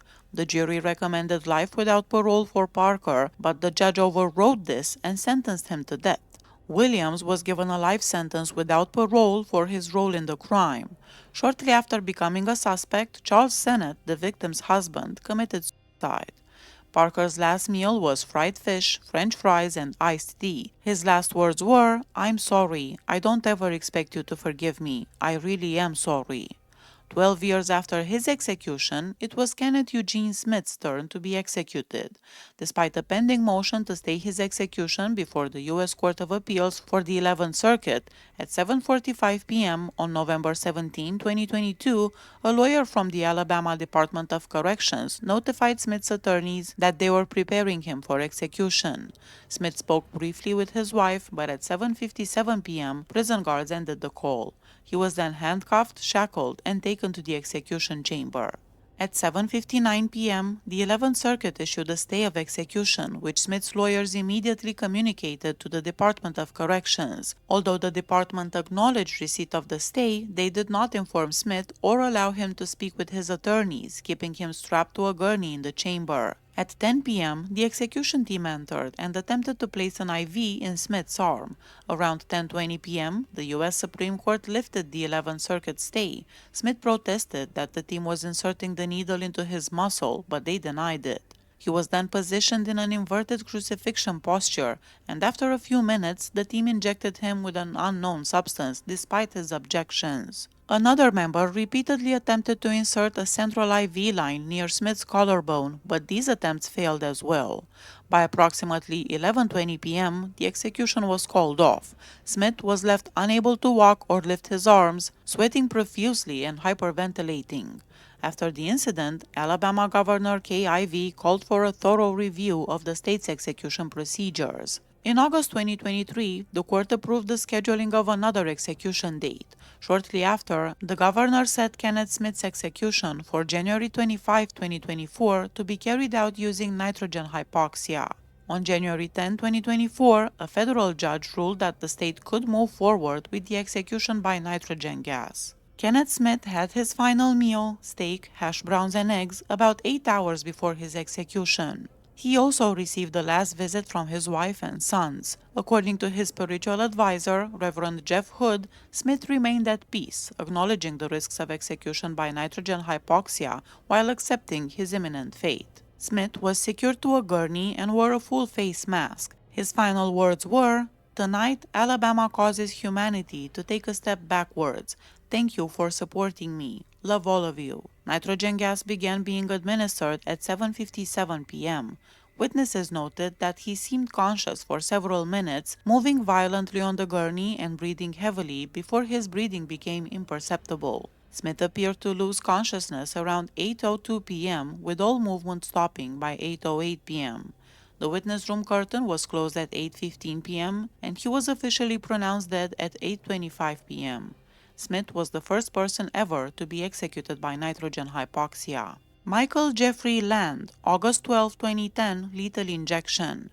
Police responding to Candace Brown's apartment found a broken window and severed telephone wires. Inside, they discovered her puppy and her 2-year-old child, both unharmed, but Candace herself was missing. At the scene, officers found a note pinned to a bulletin board with Michael Land's name and the phone number, as well as a shoe print on a broken window pane showing a distinctive USA thread. Candace had briefly met Land while visiting a prison ministry and had previously identified him as a suspect in an earlier burglary at her home. Authorities located Land, who initially claimed he had not seen Candace for a week and provided an alibi. The police seized his shoes after observing that the thread matched the print on the window. When Land's alibi witness later failed to confirm his story, Land gave a second statement. He explained that he had met two men at a service station who asked him to suggest an easy mark for a burglary. Land said he recommended Candace's home and was paid $20 to break a window. According to him, while the three were inside, Candace woke up and appeared in the kitchen. One of the men knocked her to the floor, and Land claimed he became frightened and left the house. The next day, Candace's body was discovered in a nearby quarry, shot in the back of the head with a .45 caliber handgun. Police searched Land's vehicle and found a .45 handgun, with ballistics confirming the bullet that killed Candace had been fired from it. Also recovered were wire cutters and gloves containing glass fragments matching the broken window from her apartment. A DNA profile obtained from a genetic material stain on Candace's blouse matched Land's DNA with a probability of approximately 1 in 20 million. Land got his last meal out of vending machines at the visitation yard. He ate a meatball sub sandwich, a double pork chop sandwich, and a Philly cheesesteak sandwich with an orange soda and orange juice. He did not want to offer any last words. Holly Wood, September 9, 2010, lethal injection. Ruby Lois Gosha had previously been in a relationship with Wood and was the mother of his child. She lived in her mother's home with her children. On the night of the murder, her mother told Wood to leave and not return. Wood ignored this warning and came back about 4 hours later, sneaking into Ruby's bedroom armed with a 12-gauge shotgun. Later that night, Wood bragged to his cousin Calvin Salter, saying he had shot Ruby in the head, describing the act in graphic terms. At the time of Ruby's killing, Wood was already on parole for a previous violent offense in which he had shot another former girlfriend, Barbara Seiler, through her home window. In addition, Wood had a criminal record that included 18 other arrests. He refused the final meal and did not have any last words. Philip Halford, November 4, 2010, lethal injection. Halford had been essaying his daughter since she was 7 years old and became angry when she was dating 16 years old Eddie Shannon. Halford manipulated his daughter to bring Shannon to a remote bridge where he shot him once in the mouth. He then dragged Shannon to the edge of the bridge and fired 2 more shots into his head, took his wallet, and threw him into the water below. Following the killing, Halford forced his daughter to wear a necklace made from the shell casings of the bullets used in the attack. Halford did not request a formal last meal. Instead, he purchased cheese crackers, nacho cheese buggles, a ham and cheese sandwich, and a Dr. Pepper from vending machines. He did not have a final statement. Leroy White, January 13, 2011, lethal injection. Ruby White, a school teacher, had filed for divorce in August 1988. Her husband, Leroy White, angry over the divorce, had previously shot her in the leg with a .38 caliber pistol after she filed the petition, but she chose not to press charges. On October 17, Leroy White went to Ruby's home while she was visiting with her sister. He shot open the front door and entered the house, where he shot Stella Lanier in the chest and shoulder. White then returned to his car to reload his shotgun, came back inside, and shot Ruby White while she was running out the door. After reloading again, he fired additional shots at her as she lay in the yard. Ruby White succumbed to her wounds, which included gunshot injuries to her arm, chest, neck, and leg, while Stella Lanier survived and later testified against him at trial. The jury deliberated for about 20 minutes before convicting Leroy White of capital murder and recommended a sentence of life without parole by a 9-3 vote. Despite the jury's recommendation, the trial judge overrode it and imposed a death sentence. At Holman Prison in Atmore, officials presented Leroy White with the option of a traditional final meal, but he chose not to accept it. Instead, he picked up a cheeseburger from a vending machine and supplemented it with a V8 juice, pork skins, and a Yahoo drink. He had no last words. William Glenn Boyd, March 31, 2011, lethal injection. Boyd and Robert Milstead forcibly entered the home of Fred and Evelyn Blackman in Anniston, restraining them and deceiving them into believing that Evelyn's daughter had been kidnapped. Fred was taken at gunpoint to a bank and compelled to withdraw $5,000. Afterwards, both victims were bound, gagged, and driven to a wooded area where they were beaten and shot to death. The perpetrators later returned to dispose of the bodies. Fred's body was found submerged in the Coosa River inside the trunk of his car, while Evelyn's body was discovered in a metal drum in the river. Her body had been hacked with an axe to make it fit more easily in the drum. Following their arrests, both men gave multiple statements leading police to the bodies, each claiming the other had fired the fatal shots. Milstead, who took a plea agreement for life in prison, testified against Boyd at trial. Although the jury recommended life without parole, the trial judge imposed the death penalty due to the particularly brutal nature of the crime. Boyd's last meal was chicken, French fries, applesauce, a tomato, and orange drink. Boyd also had a meatball sandwich, a Philly cheesesteak sandwich, a V8 splash drink, and coffee from the vending machine. He didn't have any last words. Jason Ulrich Williams, May 19, 2011, lethal injection. After a night of drinking and using crack cocaine and LSD, Williams returned at around 6 a.m. to the Paravicini trailer in Irvington, where he had been staying temporarily with the family. Following a phone conversation with his estranged wife, he grabbed a .22 caliber rifle and shot Gerald Paravicini.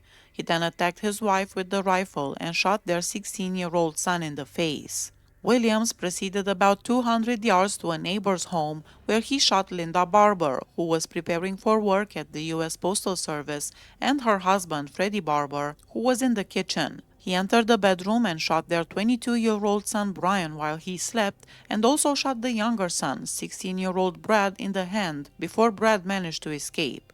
After the attacks, Williams stole the family van along with cash and credit cards and fled.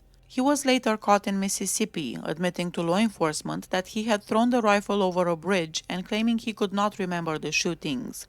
Williams did not request a formal last meal, instead choosing to eat chicken wings and sandwiches from vending machines. His last words were, "I hope that the families of the victims forgive me for what I've done." Eddie Duval Powell, June 16, 2011, lethal injection. In the early morning hours, 70-year-old Mattie Wesson suffered a violent essay in her home, during which she was also shot. Despite her severe injuries, she managed to make her way to a neighbor's front yard, where she identified her attacker as a black man before collapsing. She died shortly afterward from the wounds inflicted during the attack. Powell, who shared a residence across the street with Bobby Johnson, had borrowed Johnson's leather jacket and left their home during the pre-dawn hours on the day of the assault. Powell consistently denied any role in the crime, but forensic evidence established his involvement. Genetic material from Powell was recovered from Wesson's mouth and private area, while Wesson's blood was detected on Powell's clothing as well as on Johnson's jacket. Powell's handprint was also found on a window of Wesson's home where the screen had been forcibly cut. After the attack, Powell went to Jason Long's home carrying a handgun and asked Long to dispose of it. Long complied, and the firearm was never recovered. According to Long's testimony, Powell admitted on the day of the crime that he had attacked Wesson, saying, "I did the bitch. She ran up on me and I shot her." Powell had a prior criminal record that included multiple arrests for robbery, burglary, and assault. He declined to request a formal last meal. Instead, he chose to eat sandwiches, soda, and corn chips purchased from a vending machine. His last words were, "I'd like to say I'm sorry for the pain I have caused everyone who has had to deal with this situation, my family, the victim's family, and everyone in this state. I've made peace with myself and God and hope that everyone can move on from this situation." Derek O'Neill Mason, September 22, 2011, lethal injection. Angela Cagle, a 25-year-old convenience store clerk in Huntsville, was confronted by Mason early one morning. He forced her into a back room at gunpoint. Mason later stated that he was attempting to make her reveal how to disable the store's security camera when he ordered her to remove her clothing. He then shot her twice in the face with a handgun, explaining that the first shot accidentally discharged and the second was intended to prevent her from identifying him. Mason then opened the cash register and fled the scene. A few days later, an anonymous informant contacted police, identifying Mason as the perpetrator. The informant described the firearm used. He said that Mason was out of control and was trying to gain notoriety, and led authorities to Mason's car. Inside the vehicle, police discovered a gun later confirmed to be the murder weapon. Following his arrest, Mason confessed to the crime. The jury recommended a death sentence by a 10-2 vote, which the trial court upheld. Mason refused a special last meal. Before his execution, he apologized to the victim's family for the hurt and pain he caused and thanked the victim's father for getting in touch years ago and granting him his forgiveness. Christopher Thomas Johnson, October 20, 2011, lethal injection. Johnson admitted that he killed his 6-month-old son Elias because he harbored intense hatred toward his wife, wanted to avoid being around her, and feared her threats to have him jailed for alimony or child support. In the early morning hours, after multiple failed attempts to quiet the baby, he laid on top of him, covering his mouth with his hand for prolonged periods and forcibly inserting his fingers into the child's mouth and down his throat. He also struck the infant with his hand. Johnson said he was attempting to keep the baby quiet while his wife slept. When the mother awoke, she found Elias unresponsive and cold. During the trial, a forensic pathologist testified that the baby had sustained at least 85 distinct injuries, with suffocation and head trauma identified as the causes of death. Johnson represented himself for part of the proceedings. After receiving a death sentence, he chose not to pursue any appeals. For his final meal, he chose a turkey bologna sandwich with tomatoes and cheese, French fries, and an orange drink. Later, from a vending machine, Johnson got a Reese's cup, pretzels, and grape sun-kissed drink. His last words were, "Game over." Andrew Reid Lackey, July 25, 2013, lethal injection. On Halloween night 2005, 80-year-old veteran Charles Newman's home was burglarized by Lackey. Lackey had learned from Newman's grandson that the house contained a vault filled with cash. Confronting Newman, Lackey demanded the location of the vault while Newman managed to call 911. During the call, operators heard Lackey pressing for the vault's location, followed by gunshots. Newman apparently managed to grab his own firearm and shot Lackey, who retaliated by stabbing and slashing Newman over 70 times, leaving the knife tip embedded in Newman's skull.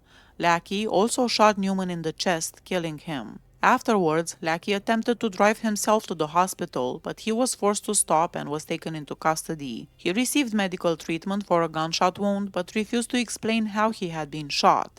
A .38 caliber handgun registered to Lackey was found in his car. DNA evidence linked blood at Newman's home to Lackey.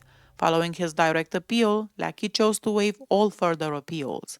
His last meal was grilled cheese and bologna sandwiches with French fries. He did not have any final words. Christopher Eugene Brooks, January 21, 2016, lethal injection. Brooks, aged 43, was convicted for the December 1992 essay and murder of 23-year-old Joe Dean Campbell. Investigators connected him to the crime through DNA and fingerprint evidence, as well as Campbell's vehicle and several items stolen from her Homewood apartment, including a credit card he had used. Campbell's partially clothed body was discovered under her bed, and she had been bludgeoned with a barbell. The two had first met in upstate New York in 1991 when both worked at different camps in Adirondack Mountains. According to Campbell's family, they were not romantically involved, and she was surprised when Brooks appeared at the Chili's restaurant where she worked as a training manager on December 30, 1992. She reportedly told a friend that she planned to let Brooks and one of his friends sleep on her floor that night. Brooks maintained his innocence. The friend was initially charged as well, but later had his capital murder charge dropped after passing a polygraph test and because investigators found no forensic evidence linking him to the crime. He eventually pled guilty to a credit card fraud charge instead. According to Alabama prison spokesman Bob Horton, Brooks' final day followed a structured schedule. At 6:10 a.m., he was given a breakfast of grits, a biscuit, sausage, jelly, and cheese, though he chose not to eat it. He met with two friends at 8:40 a.m., followed by a meeting with his spiritual advisor at 9:50 a.m. Later, at 2:24 p.m., he met with his attorneys until 4:15 p.m. For his last meal, Brooks requested 2 peanut butter cups and a Dr. Pepper, which he did consume. When he was brought into the execution chamber, the curtain opened for witnesses at 6:06 p.m. and closed at 6:30 p.m. His death was pronounced at 6:38 p.m. A prison chaplain stood beside him, holding his hand and praying as the sedative was administered. Brooks's eyes closed, his mouth fell open, and his breathing gradually slowed until no movement was visible by 6:19 p.m. In his final words, Brooks said, "I hope this brings closure to everybody." Turning to the two friends, his spiritual advisor and his lawyers who were present, he added that they were a godsend and that he would take them with him in his heart. His last words were, "I'll see you soon. Bye. I love y'all." Ronald Burt Smith Jr., December 8, 2016, lethal injection. Smith was found guilty of capital murder for the killing of a store clerk during a robbery. In the November 1994 incident, the jury voted 7-5 in favor of sentencing him to life in prison. However, the presiding judge overturned that recommendation and imposed the death penalty instead. The victim, Huntsville store employee Casey Wilson, was pistol whipped and shot in the head during the course of the robbery. Surveillance footage captured Smith entering the store and retrieving the spent shell casings from the area where Wilson had been shot.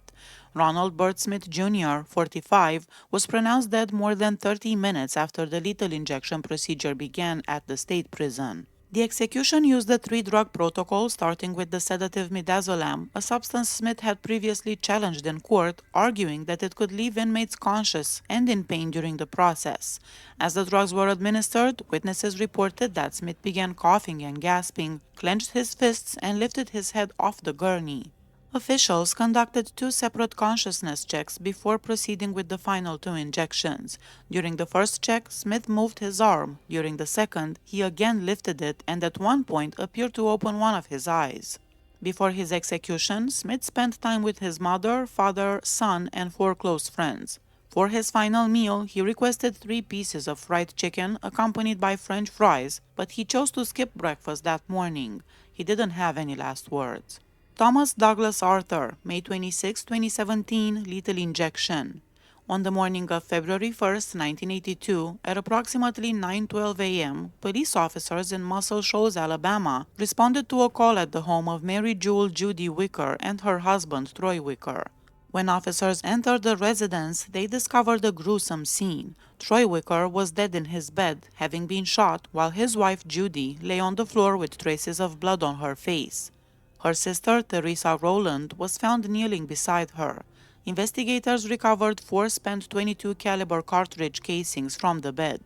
An autopsy later determined that Troy had been killed by a close-range gunshot to his right eye from a .22 caliber long rifle. The bullet had passed through his brainstem, causing instant death. When questioned, Judy Wicker told police that she had dropped her children off at school earlier that morning and returned home to find an African-American man inside. She claimed the intruder essayed her, knocked her unconscious, and shot her husband before fleeing the scene. However, this story soon unraveled. Wicker was charged and later convicted of her husband's murder, with prosecutors arguing that she had orchestrated the killing to collect life insurance proceeds. She received a life sentence. Years later, after her conviction, the district attorney approached the parole board to explore the possibility of releasing Wicker early in exchange for her testimony against another suspect, Thomas Arthur. Wicker's daughter, Tina Jenkins, hired attorney Gary Alverson to represent her interests in that meeting. Ironically, Alverson later became a state prosecutor, and in 1991, he represented the state during Arthur's trial for Troy Wicker's murder. During that trial, Judy Wicker took the stand as the prosecution's key witness. She testified that she had known Arthur for years. They had worked together at Tidwell Homes, and revealed that she, her sister Teresa Rowland, and Rowland's boyfriend Theron McKinney had begun discussing plans to kill Troy as early as 1981. According to her account, Troy was abusive and frequently fought with Rowland, particularly after he threatened to expose her to police for an arson he had committed on her behalf. Wicker stated that in November 1981, she received a phone call from Arthur, who told her he had been hired to do the job to kill her husband. A week later, they met in person and began an affair. At that time, Arthur was living at the Decatur Work Release Center and working at Regan Mobile Homes. Wicker testified that she was fully aware the murder would take place on February 1, 1982, and that she had agreed to stage a fake burglary and claim her husband had been killed by a black intruder. On the morning of the murder, she met Roland and Arthur at the local airport. Arthur, who had been drinking, was armed with a gun and carrying a garbage bag. He had disguised himself by painting his face black and wearing an afro wig and black gloves. Wicker said she drove him to her home, begging him along the way to not go through with the murder. Once inside the house, she heard a gunshot. Arthur then attacked her, knocking out several of her teeth and splitting her lip to make her injuries appear consistent with her fabricated story. After Troy's death, Judy Wicker collected $90,000 in life insurance proceeds. She admitted that she paid Arthur $10,000 for committing the murder, gave her sister Rowland $6,000, and rewarded McKinney with jewelry and a car for helping plan the crime. Wicker also confessed that she continued her affair with Arthur even after her husband's murder. Her detailed testimony was supported by other witnesses and corroborating evidence, ultimately helping secure Arthur's conviction. Arthur declined to have a last meal before his execution. He didn't have any last words. Robert Bryant Melson, June 8, 2017, lethal injection. Melson was executed by lethal injection for his role in the 1994 murders of 3 employees at a fast food restaurant in Gadsden. Together with an accomplice who had previously worked there, Melson carried out an armed robbery at a Popeyes located about 60 miles northeast of Birmingham. During the course of the robbery, Melson forced 4 employees into the restaurant freezer and opened fire, killing Nathaniel Baker, Tamika Collins, and Darrell Collier. One employee, Bryant Archer, survived the attack by crawling out of the freezer to seek help. Archer later identified one of the assailants as a former Popeyes employee, which ultimately led investigators to Melson and his arrest. When asked if he wished to make a final statement, Melson silently shook his head, indicating no. As the execution began at around 9:59 p.m., witnesses noted that his hands trembled. For the first several minutes, roughly 7 in total, Melson's breathing appeared somewhat strained. Gradually, his breath became slower and less noticeable. When a corrections officer performed the required consciousness check, Melson gave no response. The second and third drugs in the 3-drug protocol, those intended to halt the heart and breathing, were then administered. He declined both his breakfast and his final meal. Torrey Twain McNabb, October 19, 2017, lethal injection. McNabb was executed for the 1997 murder of Montgomery police officer Anderson Gordon. McNabb had caused a traffic accident while fleeing from a bail bondsman, and when Officer Gordon arrived at the scene, McNabb opened fire, shooting him 5 times as he sat in his patrol car. When the execution began, McNabb, 40, displayed open defiance. He raised both middle fingers and shouted, "I hate you," directing his final words toward the state. As the lethal injection process continued, witnesses observed him breathing for approximately 20 minutes of the 35-minute-long procedure. He appeared to move his head, grimace, and lift his arms, even after 2 consciousness checks performed by a guard who called his name, pinched his arm, and pulled back his eyelid before finally becoming still. His family members and attorneys present in the witness room whispered anxiously to one another, convinced that McNabb remained conscious. "He's going to wake up," one of his relatives murmured. McNabb ultimately was pronounced dead at 9:38 p.m. He declined his last meal prior to the execution. Michael Wayne Eggers, March 15, 2018, lethal injection. In 2002, Eggers was convicted of capital murder for the brutal killing of 67-year-old Benny Francis Murray, a woman who had once been his employer and had gone out of her way to help him. Despite her generosity and the time she dedicated to assisting him in finding a new job, Eggers repaid her kindness with shocking cruelty. On the night of her death, Mrs. Murray had given him a ride so he could retrieve his car. Instead of thanking her, Eggers viciously beat and strangled her, then later returned to the scene to ensure she was dead. Years later, in 2016, Eggers expressed a desire to hasten his own execution and dismissed his attorneys from the Federal Public Defender's Office in Montgomery. His execution began at 6:54 p.m. when the curtain to the 3 viewing rooms was drawn open. The warden read the death warrant aloud before asking Eggers if he had any final words. He simply responded, "No, ma'am." At 6:56 p.m., Eggers raised his hand and gave a thumbs-up gesture toward the viewing room where his brother, sister-in-law, 2 friends, and spiritual advisor were seated alongside several members of the press.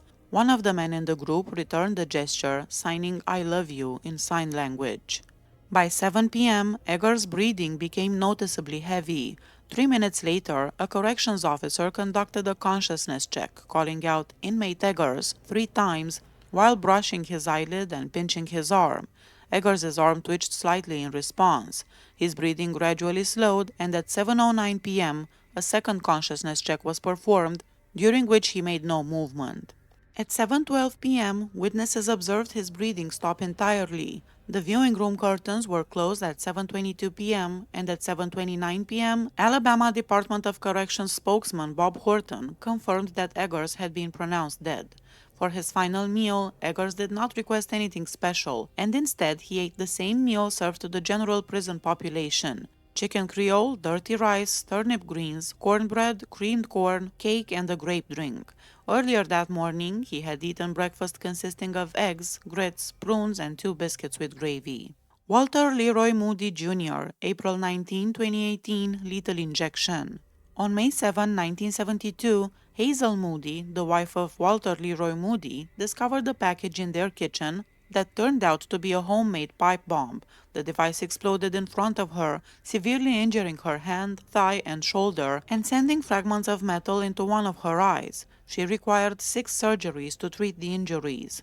Moody was charged with constructing the bomb with the intent of sending it to a car dealer who had repossessed his car.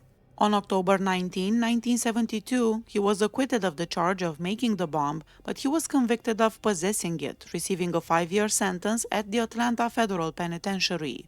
Shortly after his conviction, Moody and his wife divorced. On December 16, 1989, federal judge Robert Vance was killed at his Mountain Brook, Alabama residence when he opened a package containing a homemade pipe bomb, which detonated immediately. His wife Helen survived but sustained severe injuries. After a detailed investigation, authorities arrested Moody and his second wife, Susan McBride, on July 13, 1990.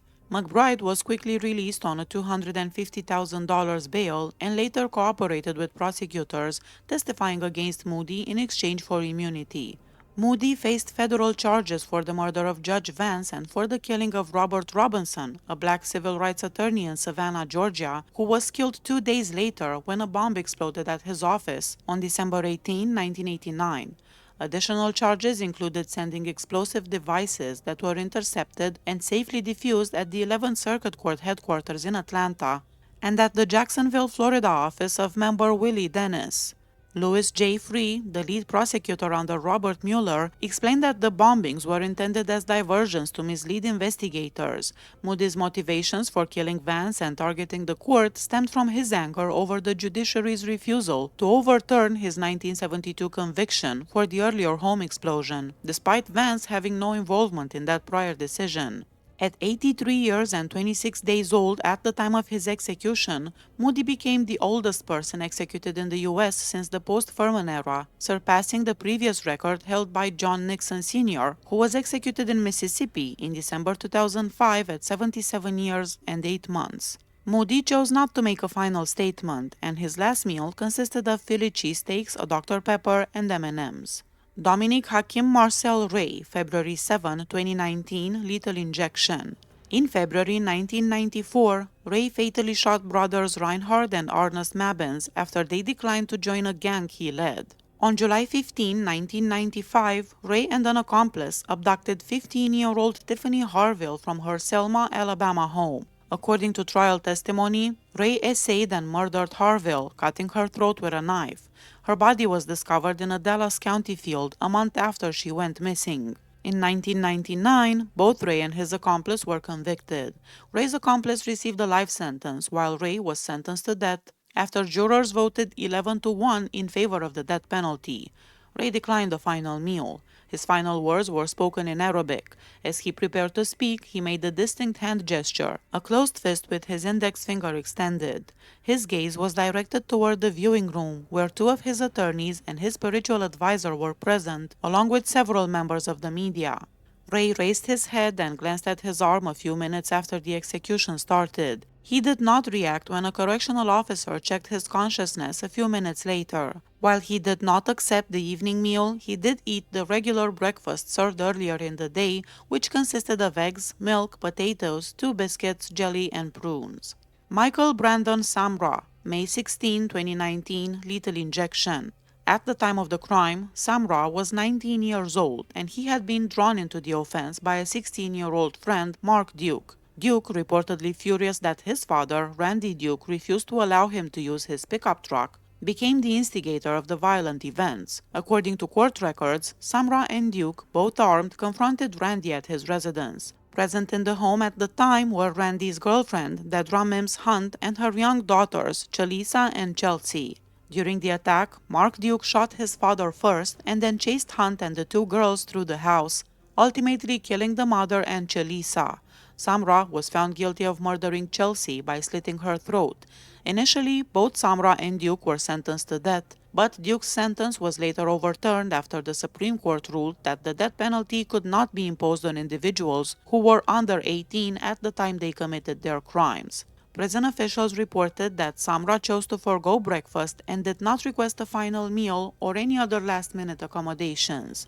His execution was originally scheduled for 6 p.m., but it began over an hour later at 7:09 p.m. A physician officially pronounced him dead at 7:33 p.m. When asked if he wished to make any final statements, Samra offered a prayer. I would like to thank Jesus for everything he's done for me. I want to thank Jesus for shedding his blood for my sins. Thank you for your grace, Jesus. Amen. For several minutes, Samra remained alert before his eyes slowly closed. At 7:15 p.m., his chest moved sharply 3 times in quick succession. Following this, his breathing became noticeably labored, with his head making slight jerking motions with each inhalation over the next minute. At 7:17 p.m., a consciousness test was administered. 2 minutes later, Samra extended his fingers outward, attempting to lift his left hand against the wrist restraints before curling his fingers inward. After this movement, he became still. Christopher Lee Price, May 30, 2019, lethal injection. Price was sentenced to death for the 1991 killing of Fayette County preacher Bill Lynn. At the time, Price was 19 years old when he and an accomplice approached Lynn outside his Bazemore residence just 3 days before Christmas. The two assailants attacked Lynn while he was inspecting the power box. Lynn's wife, Bessie, later testified that the intruders had also beaten her before ransacking their home, stealing jewelry and money. Prosecutors reported that Bill Lynn suffered 38 cuts and stab wounds inflicted with a sword and a dagger. He succumbed to his injuries approximately 45 minutes after being taken to the hospital. In 1993, a Fayette County jury sentenced Price to death, voting 10-2 in favor of capital punishment. Price later sought to challenge his sentence, claiming that his trial attorney had been unprepared for the penalty phase. He argued that his lawyer failed to present evidence showing that, as a teenager, he had endured severe psychological trauma from years of physical abuse and essay by his mother's boyfriends. In 2013, the Supreme Court declined to review his case. Kevin Coleman, who had participated in the attack alongside Price, pleaded guilty to murder and received a life sentence. In his last words, Price said, "A man is much more than his worst mistake." As the warden at Holman removed the microphone from his gurney, Price seemed to become emotional and unable to continue speaking. He muttered something that could not be clearly heard from the witness chamber.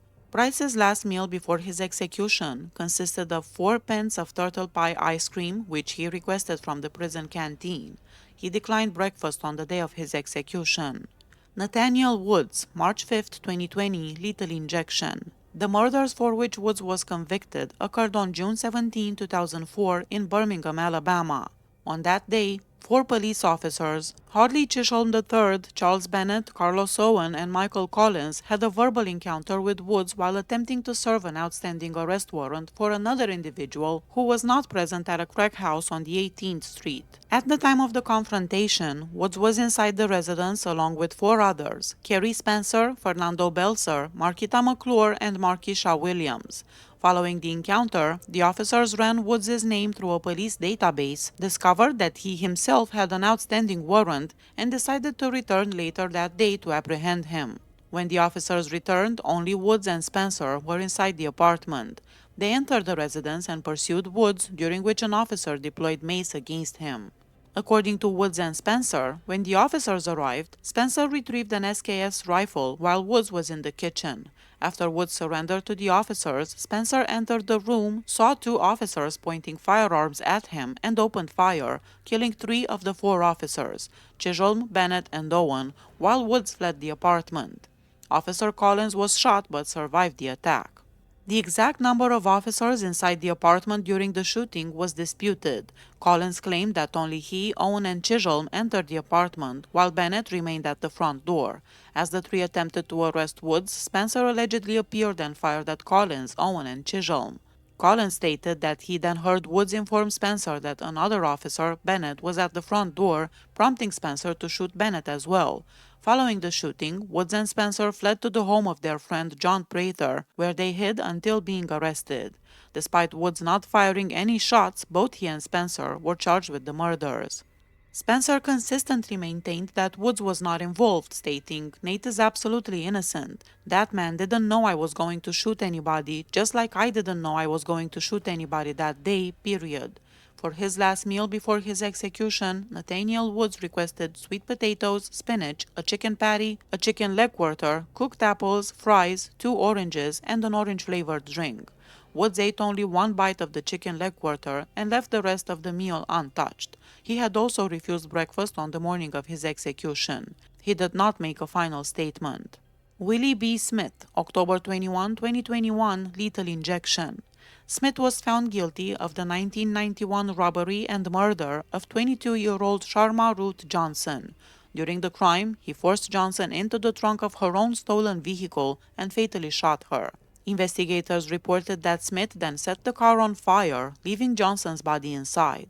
Before his execution, Smith consumed snacks but declined full meals, according to Linda Mays, a spokeswoman for the Alabama Department of Corrections. He also met with an attorney and a spiritual advisor. Smith's legal team had requested a stay of his death sentence, arguing that the state had failed to provide him with an appropriate method to select death by nitrogen hypoxia in June 2018. They contended that Smith, who had intellectual disabilities, could not comprehend the opt-in form, and that the state had violated his rights under the Americans with Disabilities Act by not offering proper accommodations. All his appeals were denied, effectively ending his legal avenues. He had no last words. Matthew Reeves, January 27, 2022, lethal injection. On Wednesday, November 27, 1996, Reeves and several friends came up with a plan to rob a drug dealer. However, their scheme didn't unfold as intended.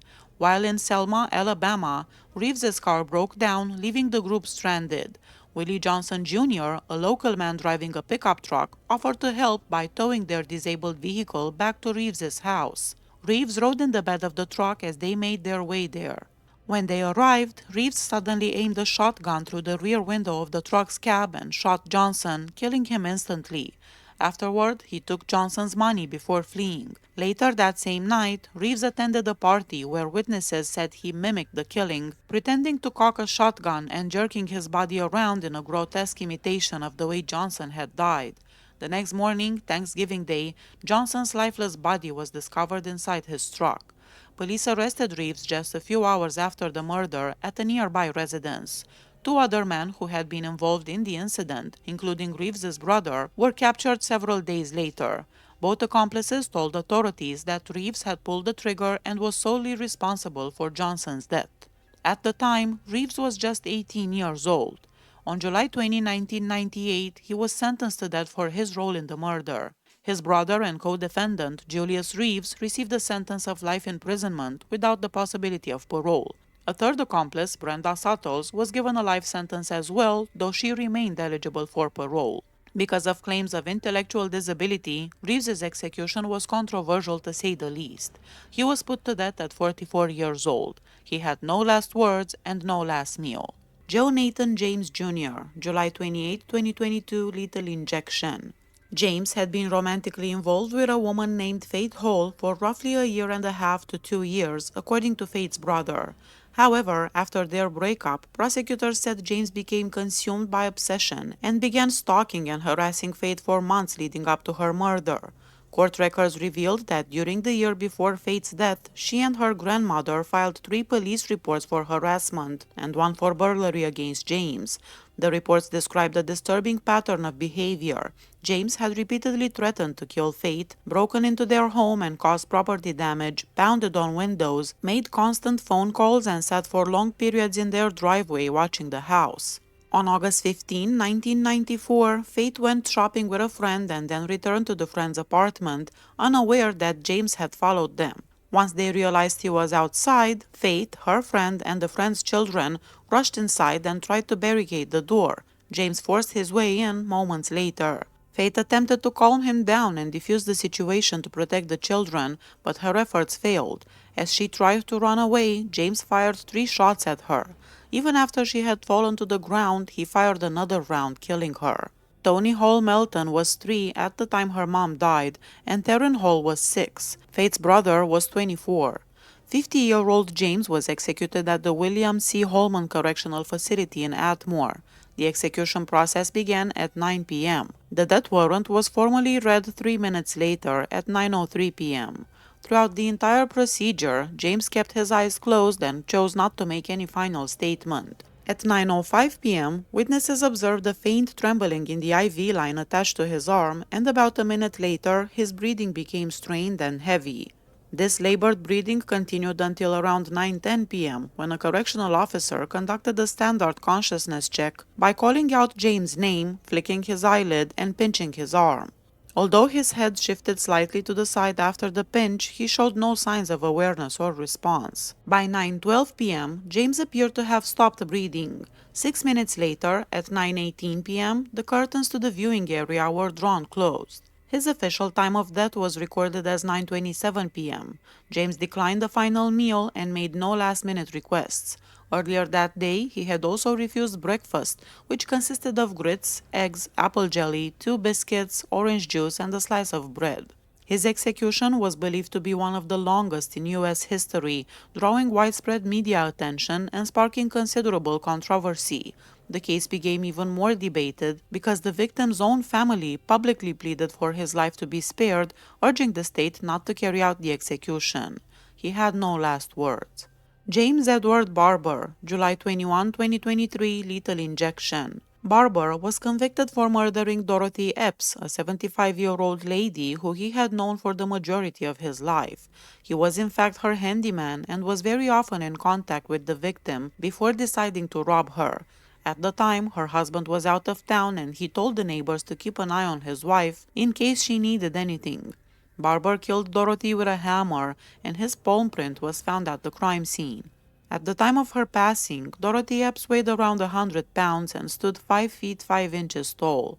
The Alabama Department of Forensic Sciences Dr. Joseph Embry, a medical examiner, gave testimony regarding the results of the autopsy he conducted on May 23, 2001. Dorothy Epps' body revealed injuries that he divided into several categories, including bruises, cuts, and fractures, bleeding over the brain, numerous wounds in the hands and arms, rib fractures and bruising in the front of her body, and bruising and rib fractures in the back. Barber received 6 phone calls and 10 visitors the day before his execution. On his last day, he received 22 visitors, made 2 phone calls, skipped breakfast, and instead consumed snacks and drinks. For his last meal, he chose loaded hash browns, western omelette, spicy sausage, and white toast. After a long wait, members of the press were allowed to enter the witness chamber at 1:22 a.m. The curtains were open at 1:30 a.m. At 1:33 a.m., Barber said his last words. To the family of Dorothy Epps, he said, "I love them. I am sorry for what happened. I truly am. I can't apologize anymore." No words would fit. To Alabama Governor Kay Ivey and those preparing the execution, he said, "I forgive you for what you're about to do." At 1:37, Barber smiled, then his eyes closed slowly. His breathing became labored and it continued until 1:41 when it stopped. At 1:47, the curtain was closed and at 1:56 he was declared dead. Casey Allen McWhorter, November 16, 2023, lethal injection. McWhorter was found guilty of capital murder and sentenced to death for his involvement in the robbery and fatal shooting of 34-year-old Edward Lee Williams on February 18, 1993. At the time of the crime, McWhorter was just 3 months past his 18th birthday. He had plotted the crime alongside two younger teenagers, one of whom was the victim's own 15-year-old son, with the intent to steal cash and other valuables from Williams's home before killing him. The jury that convicted McWhorter voted 10-2 in favor of the death penalty, and the presiding judge, who held the final authority in sentencing, upheld that recommendation, as noted in court documents. The two younger accomplices, Edward Lee Williams Jr. and 16-year-old Daniel Minor, both received life sentences. McWhorter and his accomplices arrived at the Williams residence armed with rifles and equipped with makeshift silencers, one crafted from a pillow and the other from a milk jug. When Edward Lee Williams Sr. came home and discovered the intruders, he immediately confronted them and grabbed the rifle Minor was carrying. A struggle broke out between the two, during which McWhorter fired the first shot, according to court documents summarizing the crime.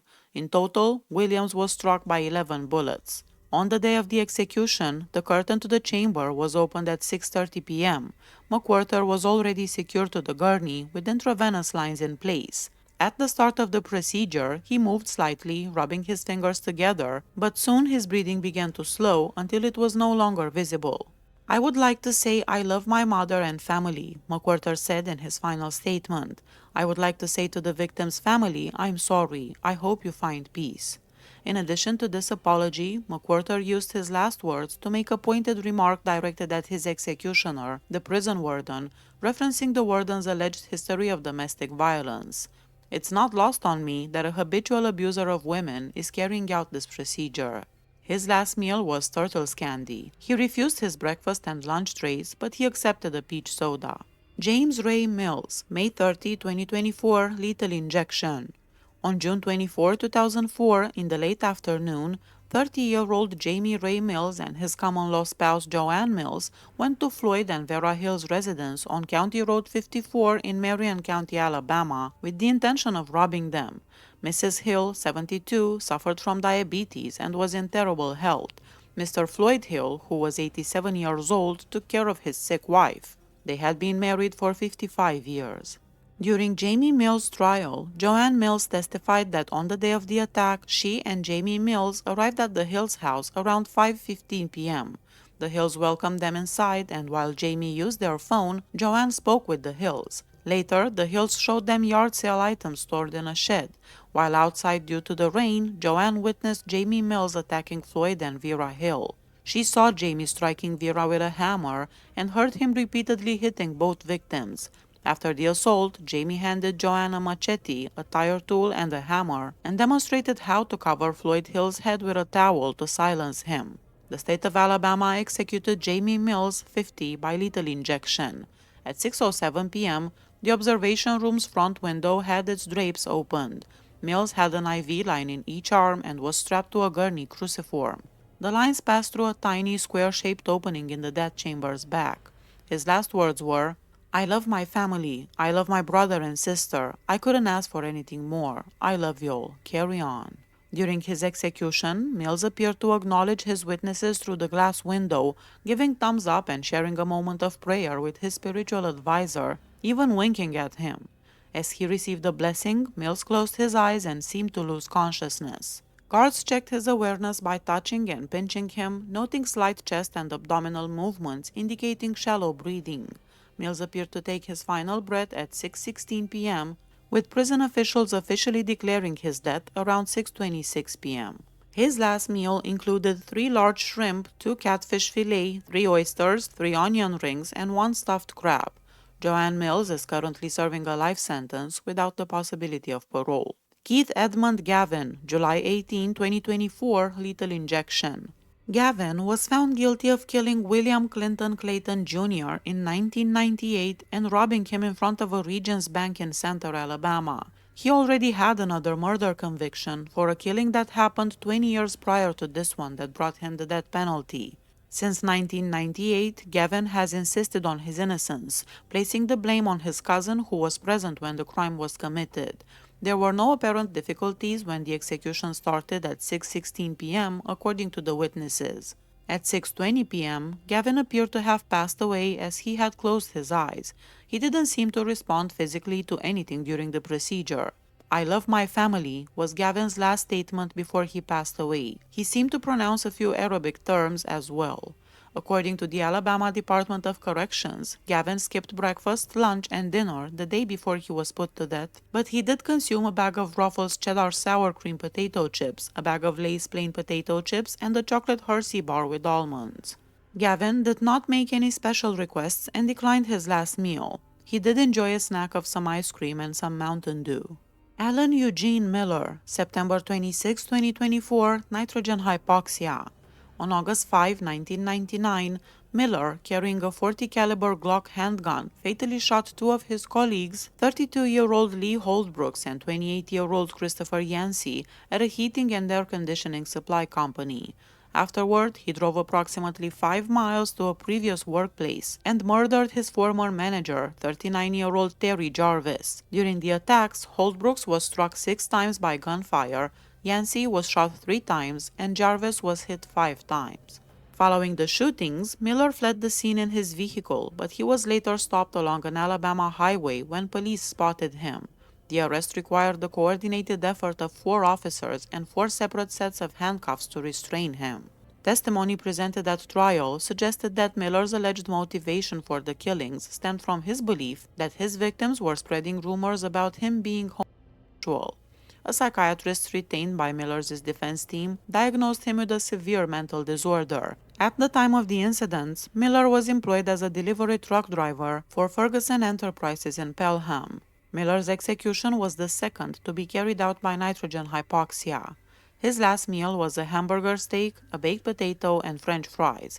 His final words were, "I didn't do anything to be in here." Derek Ryan Dearman, October 17, 2024, lethal injection. Around 4 a.m. on August 20, 2016, Dearman broke into a house in the 17th block of Jim Platt Road, which is located in a rural area west of Citronelle. He murdered 5 people while they slept, including 2 married couples and a 5-month pregnant lady. He used a range of weaponry, such as rifles and an axe. He abducted his ex-girlfriend Lanita Lester and her brothers and his wife's newborn. He brought them to his father's home in Lakesville, Mississippi. Later, he let them go. After Lester brought the baby back to Citronelle, Lanita proceeded to the police station and informed the authorities about the murders. She said that her ex-boyfriend Derek Dearman had slain everyone at the house and kidnapped her. The 5 bodies were discovered at the crime scene by the police. Adam Turner, Lester's married brother, owned the house and resided there with his spouse. Lester went there to escape her ex-boyfriend. On the day of his execution, Dearman was visited by a friend, his father, 2 of his sons, his brother-in-law, and his sister. Unlike the previous day, he did not make any phone calls. Observers noted that he consumed a Dr. Pepper, a sub sandwich, and a strawberry Sunkist. For breakfast, he ate oatmeal, eggs, 3 biscuits, orange juice, and brown gravy. His lunch consisted of macaroni salad, cornbread, corn, potatoes, green beans, carrots, and a sloppy joe. His final meal was a seafood platter brought in from a local restaurant. At the time of his execution, corrections officers secured Dearman to a gurney and inserted needles into veins in both of his arms. At 6:01 p.m., an officer called out Dearman's name as part of a consciousness check, during which his arms were seen moving slightly. However, Corrections Commissioner John Hamm informed reporters that this movement did not indicate consciousness. Around 3 minutes later, Dearman seemed to stop breathing, and officials closed the curtains between the execution chamber and the viewing area at 6:08 p.m. The state officially pronounced his death at 6:14 p.m. Dearman's last words were, "To the victim's family, forgive me. This is not for me. This is for you. I've taken so much. To my family, you'll already know I love you." Carrie Dale Grayson, November 21, 2024, nitrogen hypoxia.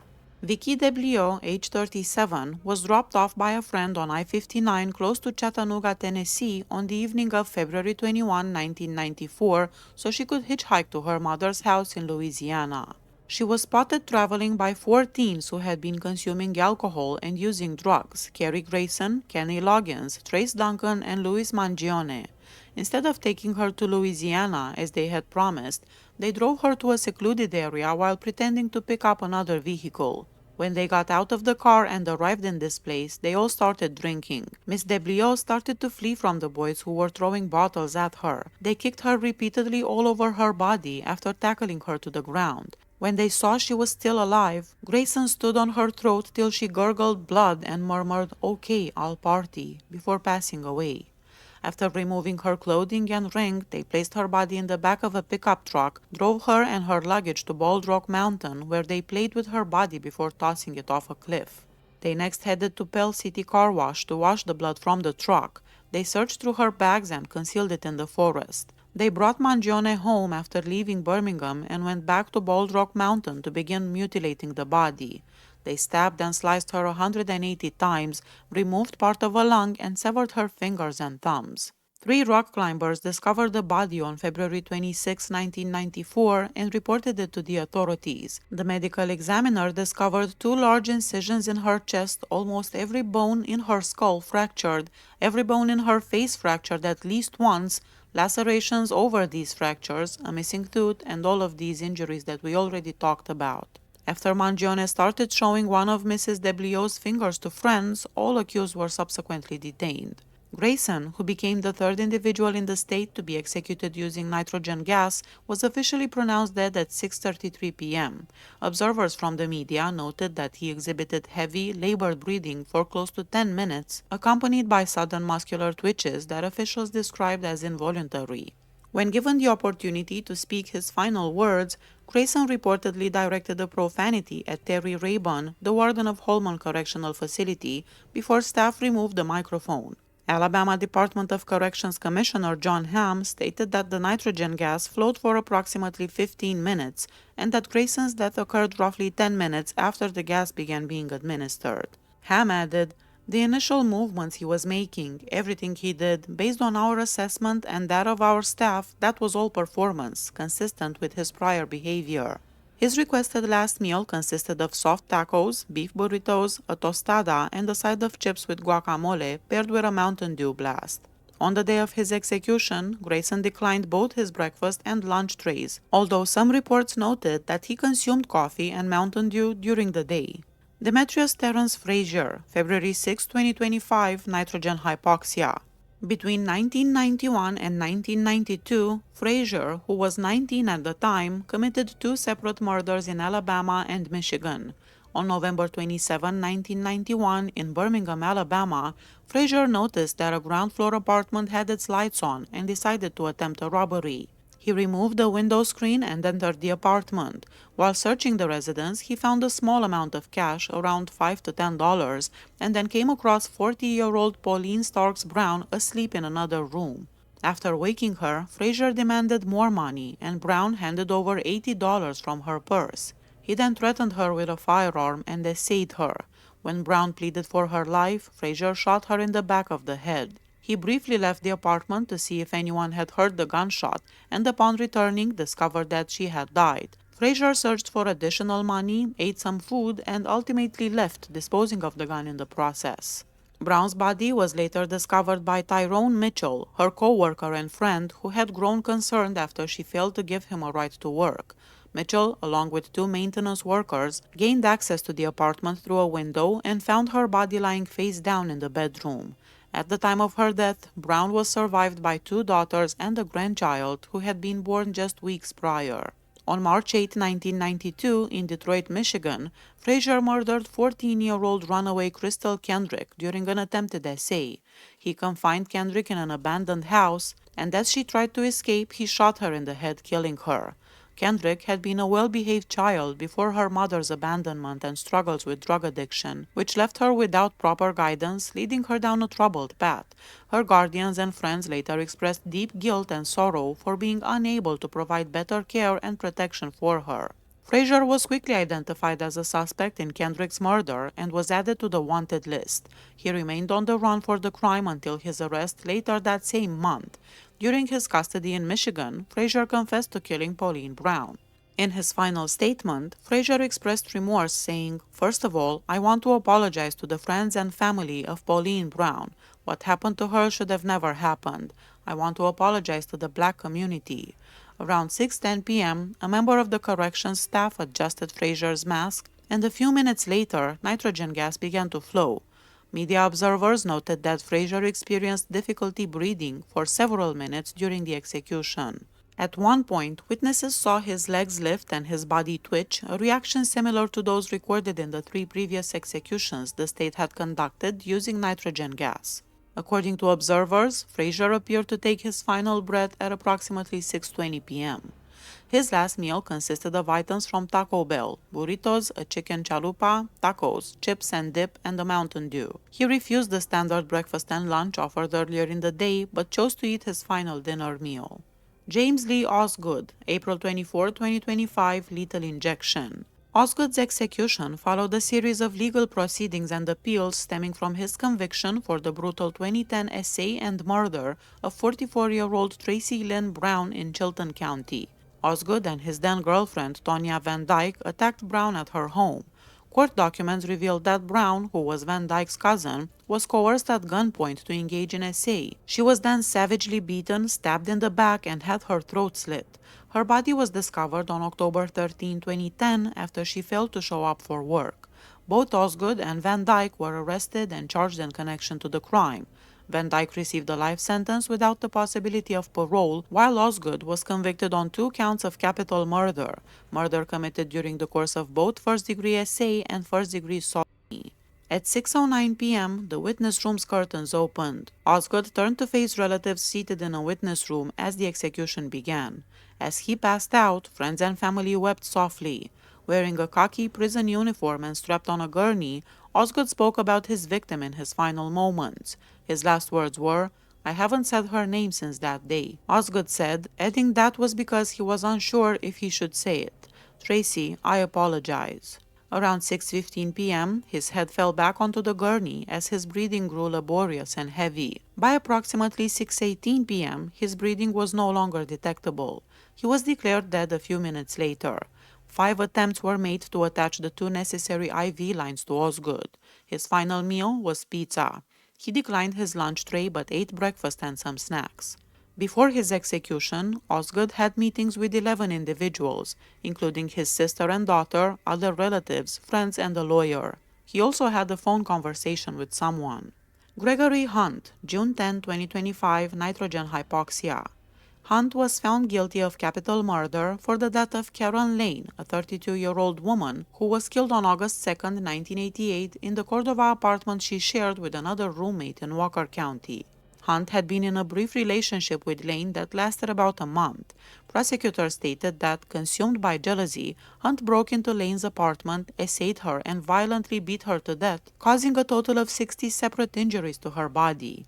Lying strapped to the gurney, his face completely covered by a blue-rimmed mask, Hunt did not make any final statement but seemed to signal with a thumbs up and a peace sign before the execution began. The flow of nitrogen gas reportedly started sometime after 5:55 p.m., though the exact moment wasn't specified. At around 5:57 p.m., Hunt's body shook briefly, and he appeared to gasp for air while lifting his head from the gurney. 2 minutes later, at approximately 5:59 p.m., he let out a moan and raised his feet. He then took several deep, irregular breaths, at least 4, each separated by long pauses. After 6:05 p.m., he showed no further visible movement. The spasms and gasping resembled those witnessed in Alabama's earlier nitrogen executions. State officials have claimed that such reactions are normal during the process, while opponents argued that these signs suggest the method may not produce a swift or humane death. Hunt chose not to request a special final dinner meal. On the day of his execution, he was served a lunch tray that contained bologna, black-eyed peas, carrots, and fruit punch. Geoffrey Todd West, September 25, 2025, nitrogen hypoxia. West was found guilty of capital murder in the death of 33-year-old Margaret Parrish Berry. On the night of March 27, 1997, West and his girlfriend drove to Harold's Chevron, a convenience store, where West had once been employed. Before the incident, he had openly talked about his plans to rob the store and eliminate any witnesses, even saying he would kill the person up there. Armed with a .45 caliber handgun, West entered the Chevron. Evidence suggests that he held Barry, the store attendant, at gunpoint and stole approximately $250 from a cookie tin used as the store's cash box. Medical findings later revealed that Barry had been shot in the back of the head while lying face down behind the store counter. The medical examiner testified that such a wound would have caused almost immediate incapacitation and a very swift death. At the age of 50, West was put to death at William C. Holman Correctional Facility through the use of nitrogen gas. When the warden asked if he had any last words, West simply responded, "No, sir." Secured to the gurney with a blue-rimmed gas mask strapped to his face, he signaled a thumbs up toward his attorney as the execution process began at approximately 5:56 p.m. Throughout the first 2 minutes, his eyes remained open as he appeared to gasp and fight for air. His head shifted from side to side, his left hand clenched into a fist, and faint foam gathered at his mouth.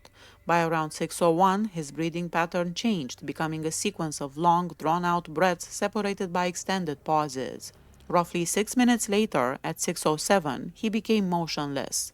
The official time of death was recorded at 6:22 p.m. In a final statement shared through his attorney, West expressed that he had already offered a private apology to the family of Margaret Parrish Berry and said he was deeply humbled by the forgiveness shown to him by her son Will. On the day he was executed, 50-year-old West met with his family, attorneys, and spiritual advisor, as recorded in the corrections log. He consumed coffee and Coca-Cola, had a sausage biscuit and some Skittles, and his last meal consisted of chicken quesadillas. Please hit that subscribe button if you like my channel. See you next time. Bye bye.